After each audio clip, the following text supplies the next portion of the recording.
Hello everyone, welcome to our channel. ఈరోజు కథలోకి వెళ్ళబోయే ముందు మన న్యూ ఛానల్ ఒకటి స్టార్ట్ చేశాము. ప్యూర్లీ హౌస్ వైఫ్ వంటలు కుకింగ్ ఛానల్. ఇంట్రెస్ట్ ఉన్నవాళ్ళు తప్పకుండా ఆ ఛానల్లో కూడా మంచి మంచి రెసిపీస్ చాలా అప్లోడ్ చేస్తున్నాం. ఇంకా కొత్తగా రాబోతున్నాయి. తప్పకుండా ఛానల్ని మీరు సబ్స్క్రైబ్ చేసుకొని ఈ ఛానల్ లాగే ఆ ఛానల్ని కూడా సపోర్ట్ చేయండి. లింక్ డిస్క్రిప్షన్ బాక్స్లో ఉంది. మరి కథలోకి వెళ్ళిపోదాం. రామ్మూర్తి చాలా ఉత్తముల్లోకెల్లా ఉత్తముడైన వ్యక్తే. ఆయన అమ్మా నాన్నలకి పుట్టక పుట్టిన ఒక్కగానొక్క కొడుకు. రామ్మూర్తి అంటే పంచ ప్రాణాలు అమ్మా నాన్నలకే. రామ్మూర్తి పెదనాన్నలు, బాబాయిలు, మేనత్తలు అందరికీ ఆఖరిన పుట్టటమో చిన్నవాడవటమో కానీ అమితమైన ఇష్టం రామ్మూర్తి అంటే.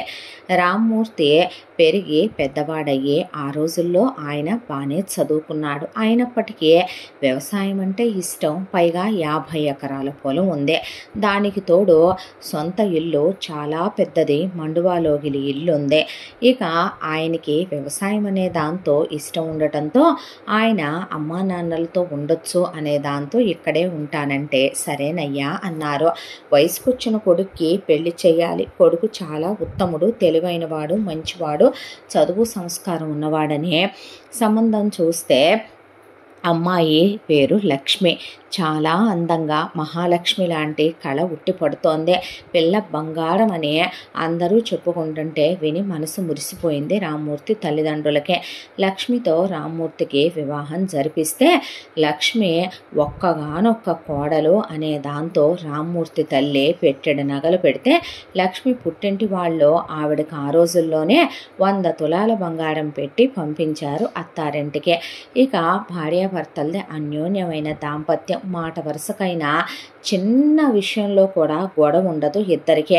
ఆయన చెప్పింది ఆవిడ వింటది, ఆయనకి గౌరవం ఇస్తుంది, ఆయన భార్యకి గౌరవం ఇస్తాడు, ఆవిడ మాటకి విలువిస్తాడు. ఏ విషయం ఉన్నా నలుగురిలో కాదు 4 గోడల మధ్య కూర్చుని మాట్లాడుకొని పరిష్కరించుకుంటారు తప్ప వీధుల్లోకి వెళ్ళి 10 మందికి తెలిసేలా భార్యాభర్తలు ఒక్కరోజు గొంతెత్తి మాట్లాడుకున్నట్టు కనపడదు. చాలా ప్రేమాభిమానాలతో ఉంటారు. లక్ష్మి ఇంట్లో అడుగు పెట్టేటప్పుడు జత ఆవుల్ని తెచ్చుకుంది. అత్తగారు కామధేనువుని తెచ్చావా అమ్మా అని నవ్వుతూ ఉంటే ఇక్కడికి వచ్చాక రామ్మూర్తి గారింట్లో ఒక 5-6 ఆవులు 5-6 గేదెలు ఉండేసరికి నాకు పాడంటే చాలా ఇష్టం అత్తయ్య. ఏ ఇంట్లో అయితే పాడి పంటలు ఉంటాయో ఆ ఇంట్లో అష్టలక్ష్ములు కొలువై ఉంటారని మా అమ్మ చెప్తూ ఉండేది. నువ్వు మహాలక్ష్మివిగా అమ్మా, నువ్వు ఉన్న చోట కొలువయ్యే ఉంటాయిలే తల్లి అనేది ఆవిడ. అత్తగారిని సొంత తల్లిలా, మామగారిని సొంత తండ్రిలా చూసుకునేది లక్ష్మి. ఆ తర్వాత వాళ్ళు ఈవిడ్ని సొంత కూతుర్లా చూసుకునేవాళ్ళు. అప్పటికే వాళ్ళకి వయసు అయిపోవటం, చాలా ఆలస్యంగా రామ్మూర్తి పుట్టడం, కాస్త అనారోగ్యాలు రావటంతో లక్ష్మి చేతుల మీదుగానే వీళ్ళ పెళ్ళైన 1.5 ఏడాదిలోపే ఇద్దరు కాలం చేశారు. లక్ష్మి చాలా బాధపడింది. పెద్దవాళ్ళు ఉంటే అండగా ఉంటదే, ఇలా వెళ్ళిపోయారండి అని బాధపడితే నాకు నువ్వు, నీకు నేను తోడు. భగవంతుడు ప్రతి పువ్వు పూచేటప్పుడే అది రాలిపోయే రోజు కూడా నిర్ణయించి పంపిస్తాడు. ఉన్నన్నాళ్ళు ప్రశాంతంగా ఆనందంగా కంటికి నచ్చిన బట్ట కట్టుకున్నారు, కడుపుకి నచ్చిన తిండి తిన్నారు, సంతోషంగా ఉన్నారు. తప్పులు పాపాలు నా తల్లిదండ్రులు చేయలేదు. దైవానుగ్రహంతో దైవభక్తిలో ఉన్నారు. మంచి చేశారో ప్రశాంతంగా మంచాలను పడి తీసుకోకుండా హాయిగా పడుకున్న వాళ్ళు పడుకున్నట్టే పోయారు. అలాంటి మరణం ఎంతమందికి వచ్చుద్దిలే లక్ష్మి అని ఆయన ఆవిడకి ధైర్యం చెప్పాక ఇక లక్ష్మి గర్భవతి అయ్యిందే. వరుసగా లక్ష్మికి 3 సార్లు 3 కొడుకులు పుట్టుకొచ్చారు వెంటనే. ఆ తర్వాత లక్ష్మికి ఏ పిల్లలు పుట్టకపోవచ్చని డాక్టర్లు చెప్పడంతో లక్ష్మి ఆపరేషన్ చేయించుకోలేదు. పెద్ద కొడుక్కి 15 ఏళ్ల వయసు ఉన్నప్పుడు లక్ష్మి కళ్ళు తిరిగి పడిపోయింది. హాస్పిటల్కి తీసుకెళ్తే గర్భవతి అని, కడుపులో బిడ్డ చాలా హెల్తీగా ఉందని చెప్తే ఆయన అబార్షన్ చేయించుకోరాదే అంటే వద్దయ్యా ఉంచుకుంటాను అనేసరికి సరేలే అని ఆయన ఏమీ మాట్లాడలే. ఈసారి కొడుకే పుట్టాడు. పుట్టగానే ముద్దుగా అందంగా ఉన్నాడని, సూర్యోదయం టయానికి పుట్టాడని రవి అని పేరు పెట్టుకున్నారు 4వ అబ్బాయికే. ఇక ఇప్పుడు రవికి ఒక 5 సంవత్సరాల వయసు వచ్చేసరికి పెద్దబ్బాయికి 20 ఏళ్ల వయసు. లక్ష్మికి ఆరోగ్యం బాగోకుండా పోయింది. ఏమైందే అంటే ఆ కషాయం దాగా ఈ కషాయం దాగా ఆయన హాస్పిటల్కి వెళ్దాం రమ్మంటే నేను సచ్చిన హాస్పిటల్కి రానని, ఉన్న రోగం కన్నా లేని రోగాలు అంటగడతారని, అడ్డమైన మందులు ఇస్తారు నేను మింగలేనని, నాకు మందులు మింగే మనిషి అనిపించుకోవాలని లేదని ఆయన బ్రతిమలాడినా కూడా విన్నది కాదు. ఇలా ఒక రోజున పడుకున్న మనిషి పడుకున్నట్టే ఇక నిద్ర లేవలేదు. నిద్రలోనే ప్రాణాలు వదిలేసేపాటికి పిల్లాడు 6 ఏళ్లవాడు. పెద్ద కొడుకు 21వ సంవత్సరం వచ్చిందే. సంవత్సరం నుంచి బాగోట్లేదని 100 సార్లు హాస్పిటల్కి వెళదామన్నా రాని మొండితనంతో నన్ను వదిలేసి వెళ్ళావని బావురుమన్నాడు ఆయన. అందరూ ఇంకో పెళ్లి చేసుకోమన్నా సిగ్గుచేటు. పెద్ద కొడుక్కి పెళ్లి వయసు వచ్చింది, ఇప్పుడు నేను పెళ్లి చేసుకుంటే కాండ్రి చుమ్ముతారు, ఇదేమైనా పద్ధతైన పనేనా అని నా కొడుకులు కోడళ్లే నన్ను చూసుకుంటారులే అని చెప్పి ఆయన మరో పెళ్లి చేసుకోను అన్నాడు. ఇక ఇంట్లోనే కొడుకుల్ని పెట్టుకొని తంటాలు పడుతున్న ఆయన్ని చూసి పెద్ద కొడుకు కన్నా పెళ్లి చేయి రామ్మూర్తి అనేసరికి సరే పెద్దబ్బాయికి 21వ సంవత్సరం, డిగ్రీ కూడా అయిపోయిందే, వ్యవసాయమే చేస్తాను నాన్న అన్నాడు. సరే ఇప్పుడు వాడెటు వేరే ఊరు వెళ్ళేది లేదు, గవర్నమెంట్ ఉద్యోగాలకు రాసుకోండయ్యా అన్నా మాకు ఇష్టం లేదు, మా వల్ల కాదు అనేశారు. దాంతోనే సరే పెద్ద కొడుక్కి చుట్టాలు బంధువులు ఒక అమ్మాయి మంచిదని చెప్పడంతో ఆయన భారీపోయిన దిగుల్లో ఉండి ఇక ఏదో పెద్దగా పట్టించుకోలేదు. పెద్దబ్బాయికి పెళ్లి చేసేశాడు. పెళ్లి చేశాక పెద్ద కోడలు వచ్చి తన చెల్లెలు వరుసయ్యే ఇద్దరితో రెండో వాడికి మూడో వాడికి కూడా పెళ్లి జరిపించేసింది. ఆ తర్వాత వరుసగా ముగ్గురికి ఒక్కొక్కళ్ళకి మూడేసి చొప్పున సంతానం కూడా పుట్టుకొచ్చారు. అంతా దాంట్లో రామ్మూర్తి గారికి తెలిసిన విషయం పెద్ద కోడలు చాలా దుర్బుద్ధి గలదని, రెండో కోడలికి స్వార్థం ఎక్కువని, మూడో కోడలు మోసగత్తని వెరసి ముగ్గురు అక్క చెల్లెళ్ళలా ఉంటారనుకుంటే ముగ్గురు వెన్నుపోట్లు పొడిచే రకాలని, వీళ్లే కాదు కొడుకులు కూడా పరమ ద్రోహులుగా తయారయ్యారని, ఆయన ముందు నటిస్తున్నారని, ఆయన వెనకే గోతులు తీస్తున్నారని ఆయనకు అర్థమైపోయింది. దాంతో ఆయన లిమిటేషన్లో ఉండి వాళ్ళని అలాగే ఉంచేవాడు. ఆయన పేరు మీద ఆస్తి ఉంది కాబట్టి, ఆయన గుప్పెట్లో బంగారం ఉంది కాబట్టి, బ్యాంకులో బాగా క్యాష్ ఒక 5 కోట్ల రూపాయల దాకా పోగు చేశాడు ఆయన. పొలం కొందాం అనుకొని కూడా ఆయన ఒకేసారి తీసుకుందాములే అనుకునే ఆ డబ్బులు పోగేసేసరికి అంతా ఉన్నాయి ఆ డబ్బులు.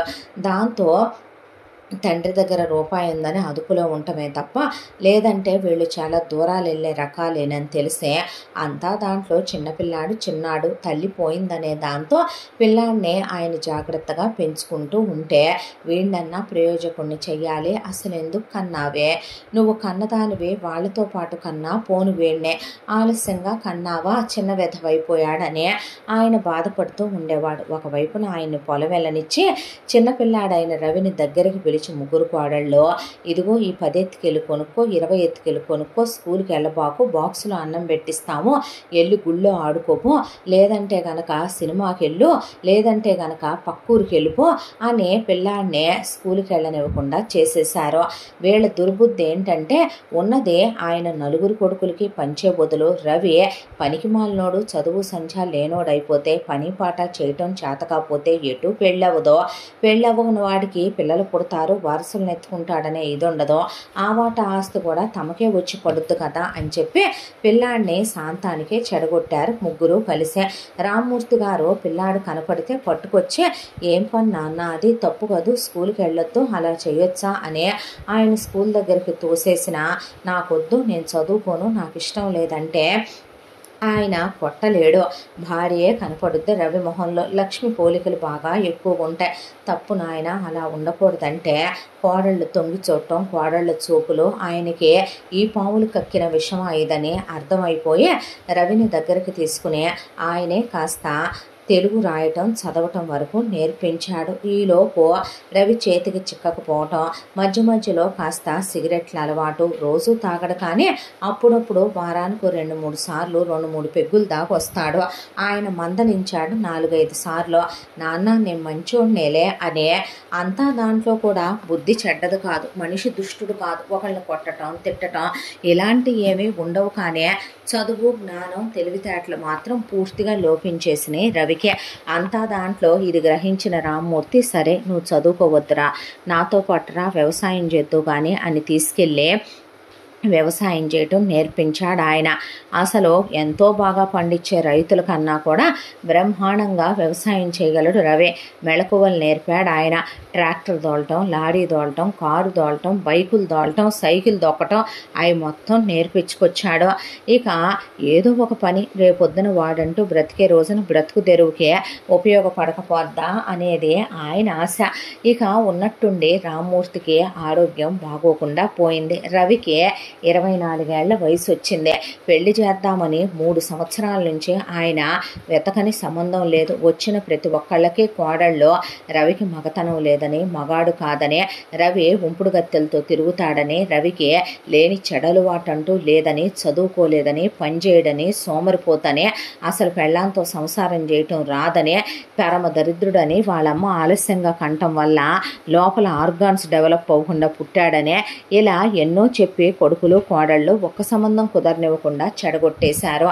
దాంతో రామ్మూర్తి గారు హాస్పిటల్కి వెళ్తే డాక్టర్ గారు పరిస్థితి ఏం బాగాలేదని చెప్పడంతో అట్నుంచి అటే లాయర్ గారి దగ్గరికి వెళ్ళి ఉన్న 50 ఎకరాలనే 4 కొడుకులకి తలా ఒక 12.5 ఎకరాల చొప్పున సమానంగా రాసేసే, బ్యాంకులో ఉన్న క్యాష్ 4 కొడుకులకి సమానంగా పెట్టి భారీ బంగారం 4కి సమానం అని చెప్పి ఆయన అవన్నీ లాయర్ గారికి అప్పచెప్పి లాయర్ గారితో జాగ్రత్త అండి అని కూడా చెప్పొచ్చాడు. వస్తూ బస్టాండింగ్లో ఆగి ఆయన ప్రాణ స్నేహితుడు సత్యం అని ఆయనకి ఒక స్నేహితుడు ఉన్నాడు. ఆయన గవర్నమెంట్ ఉద్యోగస్తుడు, వేరే ఊళ్ళో ఉన్నాడు. దాంతో ఆయనకు ఒక ఉత్తరం రాశాడు. సత్యం, ఇంట్లో పరిస్థితులు ఏమీ బాగోలేదు, నీ కోసమనే నేను 5-6 ఉత్తరాలు రాశాను. నీ దగ్గర నుంచి నాకు జవాబు రాలేదు. లక్ష్మి కాలం చేసిందే. ఆ తర్వాత ఇంటి పరిస్థితులు ఏమీ బాలేవో, కొడుకులు కోడళ్ళు హద్దుమీరి ప్రవర్తిస్తున్నారు. ఇక చిన్నవాడి సంగతి అంటావా, చదువు లేని వాడిని పిచ్చివాడిని చేసేశారు. పిచ్చి వెధవ వీళ్ళని నమ్ముతాడు. ఇక్కడ ఆస్తులు వీళ్ళు మొత్తం మోసం చేసి దోచుకోవాలనుకుంటుంటే నేనెవరిది వాళ్ళకి రాశాను. నువ్వు వచ్చి నా తర్వాత నువ్వే వాడికి తండ్రిగా అండగా నిలబడి వాడికి పెళ్లి చెయ్యి. కుదిరితే నీతో తీసుకెళ్ళిపోయి వాడిని బాగు చెయ్యి. వాడిని వీళ్ళకి దూరంగా ఉంచటమే మంచిది అని, ఇది నా ఆఖరి కోరిక. దుష్టులకి దూరంగా ఉండమను, జీవితంలో వీళ్ళ ముఖాలు కూడా చూడొద్దన్నాను అని చెప్పు నా కొడుక్కి అని ఉత్తరంలో రాసి ఆ ఉత్తరాన్ని పోస్టు డబ్బాలో వేసి రామ్మూర్తి గారు ఇంటికి వచ్చాడు. ఎక్కడికి వెళ్ళావు నాన్న, ఇప్పుడు దాకా రాలేదనే పాటికి ఆయనకి ప్రాణం విలవిలలాడిపోయి రవిని దగ్గరికి తీసుకొని నేనే నీళ్లు పోస్తారా అని వీపు రుద్ది స్నానం చేయించే, వేడివేడిగా అన్నం ముద్దలు కలిపి తినిపించే, ఆయన మీదే కాలు చెయ్యేసుకొని పడుకున్నాడు రవి. నాన్న అంటే, ఏంటి నాన్న అనేసరికి, తాగబాకురా, తాగకూడదయ్యా, నేనేం రోజు తాగుతానా, ఎప్పుడో 2 పెగ్గులు, దానికి కూడా భయపడతావు. వద్దురా, తాగబాకరా పిచ్చి విధవ, ఆ సిగరెట్లు తాగబాకు నాయన, లంగ్స్ పాడైపోతాయి. అయ్యా నీకో విషయం చెప్తానంటే అప్పటికే నిద్రకి జోగిపోతున్నాడు రవి. జోగిపోతూ అటు తిరిగి పడుకున్న రవి లేసే ఉన్నాడు అనుకుని రామ్మూర్తి గారు, మీ అన్నయ్యలు వదళ్ళు మంచోళ్ళు కాదయ్యా, నువ్వు నమ్మబాకు. ఒకవేళ నాకేదన్నా అయ్యి నేను పోయినా నా స్నేహితుడు సత్యం వస్తాడు, వాడితో వెళ్ళిపో, పెళ్లి చేసుకో, పిల్లల్ని కని సంతోషంగా ఉండి వీళ్ళ గడప దొక్కబాకు, వీళ్ళని రానివ్వబాకయ్యా. నీ దరిదాపుల్లో కూడా ఇంట్లో నీకు వాటా రాశాను. ఆ వాటా వీళ్ళు ఎటు నిన్ను ఉండనివ్వరు కాబట్టి వాళ్ళనే తీసుకోమని డబ్బులు తీసేసుకో. బయట నీకు 2 స్థలాలు రాశానయ్యా, దాంతోపాటు నీకు పొలం రాశాను, నీ భార్యకి బంగారం పక్కనుంచాను, నీ పేరు మీద డబ్బులు వేశాను, వింటున్నావా అయ్యా అనే పాటికే అనలేదు. కొడుకు విన్నాడని కొడుకు మీద చెయ్యేసుకొని పడుకున్న మనిషి రాత్రి ప్రాణం పోయి నిద్రలో ఆ చెయ్యి అలాగే ఉంది, మనిషి లేవలా. తెల్లారి రవి ఆలస్యంగా లేస్తాడు. దాంతో 8 అయింది నాన్న, నువ్వు 6ంటికే లేచి నన్ను లేపుతావుగా, లేవలేదేంది అనేపాటికి మనిషి కట్టెళ్ళి బిగుసుపోయి చల్లబడిపోయి ఉంది ఆయన ఒళ్ళో. దాంతో నానా అని లేచి కుప్పకూలిపోయాడు రవి. ఆయన శవాన్ని బయట పడుకోబెట్టేసి అంత్యక్రియలు చేసేయటం అయిపోయిందే. తీరా వ్యవహారాలు తెలుసుకుందాం అనే లోపు ఇలా ఆయన ఆస్తిలో వాటాలు పెట్టేశాడు అనే విషయం వీళ్ళకి తెలిసింది. ముందు వీళ్ళ 3 వాటాలు ముగ్గురు తీసుకున్నారు. తీసుకున్న తర్వాత వీళ్ళ కన్ను రవి వాటా మీద పడింది. దాంతో స్వయాన రామ్మూర్తి పెద్ద కొడుకు రవికి అన్నయ్య, తండ్రి తర్వాత తండ్రి లాంటి వాడు. ఒక రకంగా రవి వయసు కూడా వాళ్ళ పిల్లలకి అటు ఇటుగా ఉంటుంది. ఉంటుంది. అంత చిన్నపిల్లాడు రవి. అలాంటి వాడి దగ్గరికి వెళ్ళి తమ్ముడు ఈ కాగితాల మీద సంతకం పెట్టరా అంటే ఏంటన్నా ఇవే అని ఇంగ్లీష్లో టైప్ చేసున్నాయే అంటే ఏమీ లేదురా, లోన్ పెడుతున్నాము, పొలం కౌలుకేద్దాం అనుకుంటున్నాము, మన నలుగురి సంతకం కావాలన్నారంటే ఆహా అని చెప్పి వాళ్ళ ముగ్గురు డిగ్రీలు చదువుకున్నారు, వాళ్ళ పిల్లలు ముగ్గురు ఇంటర్లో చదువుకున్నారు. దాంతో సంతకాలు పెట్టమన్న ప్రతి చోట పిచ్చోడు సంతకాలు పెట్టేశాడు.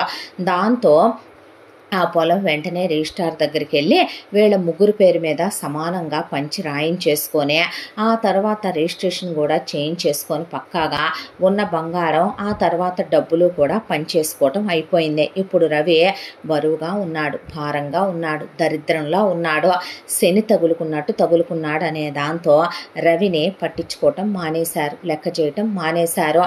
అంతా దాంట్లో రవి బాగా హైటు వెయిట్ పర్సనాలిటీ ఉంటాడు. మీ తమ్ముడిని దున్నల్లే ఇంట్లో కూర్చోబెట్టి ఊరికినే మేపటం ఎందుకు అనేసరికి అన్నలు రారా పొలానికనే 5 నిమిషాల అబ్బాయిని ఖాళీగా ఉండనివ్వకుండా ట్రాక్టర్ వచ్చు కాబట్టి పొలం అంతా దుక్కి దున్నించటం, పొలం పనులు చేయించటం, బస్తాలు మోయించటం, చెట్లు ఎక్కించటం, కొబ్బరికాయలు దింపించటం, ఎట్టి చాకిరి చేయించి ఇంట్లో బూజులు దులిపేయటం, బాయిల్లో నీళ్లు తోడేయటం. పాపం ఏ పని చెప్పినా అన్నలు కదా, తన తండ్రి తర్వాత తన గురించి పట్టించుకునేది వాళ్లే కదా, తన వదినలంటే అమ్మతో సమానమని ఎవరేం చెప్పినా చేసేవాడు పిచ్చోడు. అంతా దాంట్లో కూడా అందరూ తిన్న తర్వాత ఆ అబ్బాయి వరకు రేషన్ బియ్యం అన్నం వండి ఆ బియ్యం ఓ ముద్ద పడేసేదే పెద్ద కోడలు. పడేస్తే రోజు అందులో పచ్చడే, వదిన కూరేమీ లేదా, రోజు పచ్చడే, కడుపులో మంట వస్తుంది వదిన అంటే యాడ్ నుంచి తెచ్చిపెట్టేది కూర లేదు ఏమీ లేదు, డబ్బులు ఆడే కూరలు వండుకోటానికి మనమేమైనా కోటీశ్వర్లమా అంటే మజ్జిగ నీళ్ళన్నా పోయేదిన, కడుపులో మంటగా ఉంటుంది అనేసరికి అందరూ తిన్న తర్వాత తాగిన తర్వాత గిన్నెలో అడుగుంటే అందులో కాసిన నీళ్లు గిన్నె తొలుపుతాము మనం, ఆ నీళ్లు రవికి మజ్జిగ కింద పోసేదే. పాపం ఆ గిన్నె తొలిపిన నీళ్ళని కూడా తెలియదు, దాంతోనే ఓ ముద్ద తిని లేచి వెళ్ళిపోయేవాడు. ఈ ఒక్కొక్కసారి అన్నయ్య సినిమా వచ్చిందో 200 ఇవ్వండిరా అంటే ఆస్తుందని, ఆస్తి అసలు అన్నలు రాయించుకున్నారనే, తండ్రి ఇలా వాటాలేశాడని ఏమీ తెలియదు, ఏ జ్ఞానమూ తెలియదు.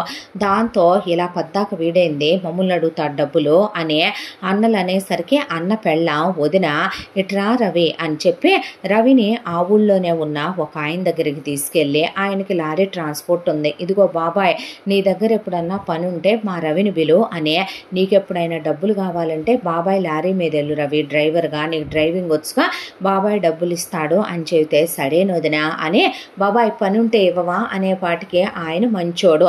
పాపం పిల్లాడు అడిగాడనే పాటికే రవి ఈ బాడుగు దింపిరాయ్యా అది ఇది అని చెప్తే అక్కడ తనకు అవసరం ఉన్నప్పుడు మాత్రమే ఒక 1000 రూపాయలు అవసరమైతే వెళ్ళి బాబాయ్ 1000 ఇస్తావా అంటే ఆయనకు 1000 రూపాయలు ఇచ్చేవాడు.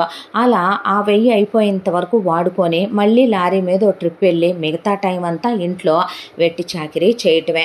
ఒకవైపున రామ్మూర్తి రాసిన ఉత్తరం సత్యానికి, అంతకుముందు రాసిన ఉత్తరాలు సత్యానికి తీసుకెళ్ళి పోస్ట్ మ్యాన్ వాళ్ళ ఇంట్లో వేస్తున్నాడు, కానీ ఆ ఇంట్లో సత్యం లేడు. ఆయన ఉద్యోగం మీద బదిలీ అయి కూడా చాలా సంవత్సరాల కాలం అయింది ఆయన వేరే ఊరికే. ఆ ఊరు వెళ్ళిన తర్వాత అక్కడ ఆయన సంగతి ఏంటి అంటే ఆయనకి 3 కొడుకులు 3 కోడళ్ళు 1 కూతురు. ఆయన కూతురు కూడా చాలా ఆలస్యంగా పుట్టింది. 3 కొడుకుల తర్వాత రవి వయసే ఉంటుంది ఆ అమ్మాయికి. ఆ అమ్మాయి పేరు సునీత. కూతురు ఇంజనీరింగ్ అయిపోయింది, సత్యాన్ని గవర్నమెంట్ ఉద్యోగం, ఆయన భార్య చనిపోయింది. కాకపోతే సత్యం తెలివైన వాడు, బాగా ఆస్తిపాస్తులు ఉన్న స్థితిమంతుడు, రూపాయి బాగా కూడబెట్టి బాగా సంపాదించాడు ఆయన. ఇక వాళ్ళ 3 కొడుకులు పెద్ద చదువులు చదువుకున్నారు, 3 గవర్నమెంట్ ఉద్యోగాల్లో ఉన్నారు. కోడళ్ళు 3 కూడా ఖాళీగా ఉండరు. వాళ్ళ 3 కూడా ఒకళ్ళు బొటిక్ అని, ఒకళ్ళు బ్యూటీ పార్లర్ అని, ఒకళ్ళు ఇంకేదో చీరల వ్యాపారం అని చేసుకుంటూ ఉంటారు. అంతా దాంట్లో నాన్నగారు మావిడికి మల్లెపూలు తెచ్చానని, మావయ్య గారు టీ పెట్టమంటారా కాఫీ పెట్టమంటారా అని, మావయ్య గారు స్నానానికి నీళ్లు తోడానని, నాన్న నీకు తలకి నూనె రాసి ఒళ్ళు పట్టనా నాన్న అని, నాన్న కాళ్ళు పడతాను పడుకో నాన్న అని ఆయన కొడుకులు ఆయనతో ఇలా ఉంటారు. దాంతో సత్యం గారు ఇక కొడుకుల గురించి కోడళ్ళ గురించి ఆయనకు వచ్చిన బాధ ఏమీ లేదు. ఆయన పిల్లలు మంచివాళ్ళు. దాంతో ఆయనకి ఇప్పుడిక ఆయన ఉద్యోగంలో బదిలీలయ్యేది అయిపోయిందే. ఇక రిటైర్ అవటానికి దగ్గరకు వచ్చేసాడు మనిషే. ఇక రిటైర్ అయిన తర్వాత సొంతూరు వెళ్ళిపోదాం అనుకుంటూ ఉండగా ఆ రిటైర్మెంట్ కాస్త అయిపోయి కొడుకుల్ని కోడళ్ళని వెంట పెట్టుకొని కూతుర్ని తీసుకొని రామ్మూర్తి ఉత్తరాలు రాసిన సత్యం సొంత ఊరికే ఆయన కంప్లీట్గా వచ్చేసాడు. వచ్చి ఇల్లు బాగు చేయించుకుందాం అనుకుంటూ ఉండగా కూతురు సునీత, నాన్న ఈ లెటర్స్ నీకు రాశారు చాలా కాలంగా అనేపాటికి దుమ్ము దులిపి ఓపెన్ చేసి చదివితే రామ్మూర్తి రాసిన ఉత్తరాలు చూసిన సత్యం అలా కూర్చుండిపోయి, రాము ఇన్ని బాధల్లో ఉన్నావారా నువ్వు అనే ప్రాణవాక్క కొడుకుల్నే, నాయన మీరు బాగు చేయించేసుకోండిరా ఇల్లు, ఇగో 10 లక్షలు ఉన్నాయి ఈ కార్డులో అని చెప్తే అలాగే నాన్నగారు అన్న తర్వాత రామ్మ వెళదామని కూతుర్ని సూట్ కేసులో మనిద్దరు పట్టాలు సర్దు అని చెప్పి ఆయన కూతుర్ని వెంట పెట్టుకొని రామ్మూర్తి గారి ఊరు రావటంతోనే ఆయన కొడుకులు ముగ్గురు కోడళ్ళు ముగ్గురు ధోరణి తేడాగా అనిపించింది. ఇక రవి అప్పుడే వచ్చాడు. వచ్చిన తర్వాత నాన్న పోయాడా అయ్యా అని అడిగితే, అవునండి, మీరు అంటే మీ నాన్న చిన్ననాటి స్నేహితుడనే. బావురు ఆయన ఏడ్చేపాటికే ఆయన్ని పట్టుకొని బావురుమని ఏడ్చేశాడు రవి. ఆ తర్వాత చూస్తే ఒడ్డు పొడుగు కుర్రాడు చాలా బాగున్నాడు. దాంతో నీ పేరు మీద ఎంత పెట్టాడమ్మా నాన్న ఆస్తి అంటే, ఆస్త ఏమో నాకేమీ తెలియదండి అన్న తర్వాత, అదేంటి నీ పేరు మీద ఆస్తి పెట్టలా, నాన్న పెట్టానని నీకు చెప్పలా అంటే, రవి ఆ రోజు నిద్రపోయాడు కదా నాకేమీ చెప్పలేదండి అన్న తర్వాత ఆయన ఇలా కాదని ఊళ్ళో ఉన్న రిజిస్ట్రార్ దగ్గరికి వెళితే పెట్టకపోవటం ఏమిటండి, ఆయన నలుగురికి సమానంగా పెట్టారు. అబ్బాయి చదువుకున్నవాడు కాదు కదా, దాంతోనే వాళ్ళ అన్నయ్యలు వదల్లో మోసం చేసేసి అబ్బాయికి ఇంగ్లీష్ రాదని ఆస్తి వాళ్ళ పేరు మీద ఎప్పుడో రాయించేసుకున్నారండి అని చెప్పేసరికి సత్యం గారికి గుండె తరుక్కుపోయింది. దాంతో ప్రాణ స్నేహితుడు రాసిన ఉత్తరం సకాలంలో ఆయన అందుకొని ఉంటే ఈ రోజున స్నేహితుడి కొడుకు ఎలా మిగిలిపోయి ఉండేవాడు కాదేమో. బహుశా తన టయానికి రాకపోవటం కూడా తప్పే అయిపోయింది. పైగా తన కూతురికి కూడా ఆయన పెళ్లి చేద్దామనే అనుకుంటున్నాడు. పిల్లాడు చూడటానికి చదువు అనేది లేకపోయినా చాలా మంచోళ్ళలాగా ఉన్నాడు.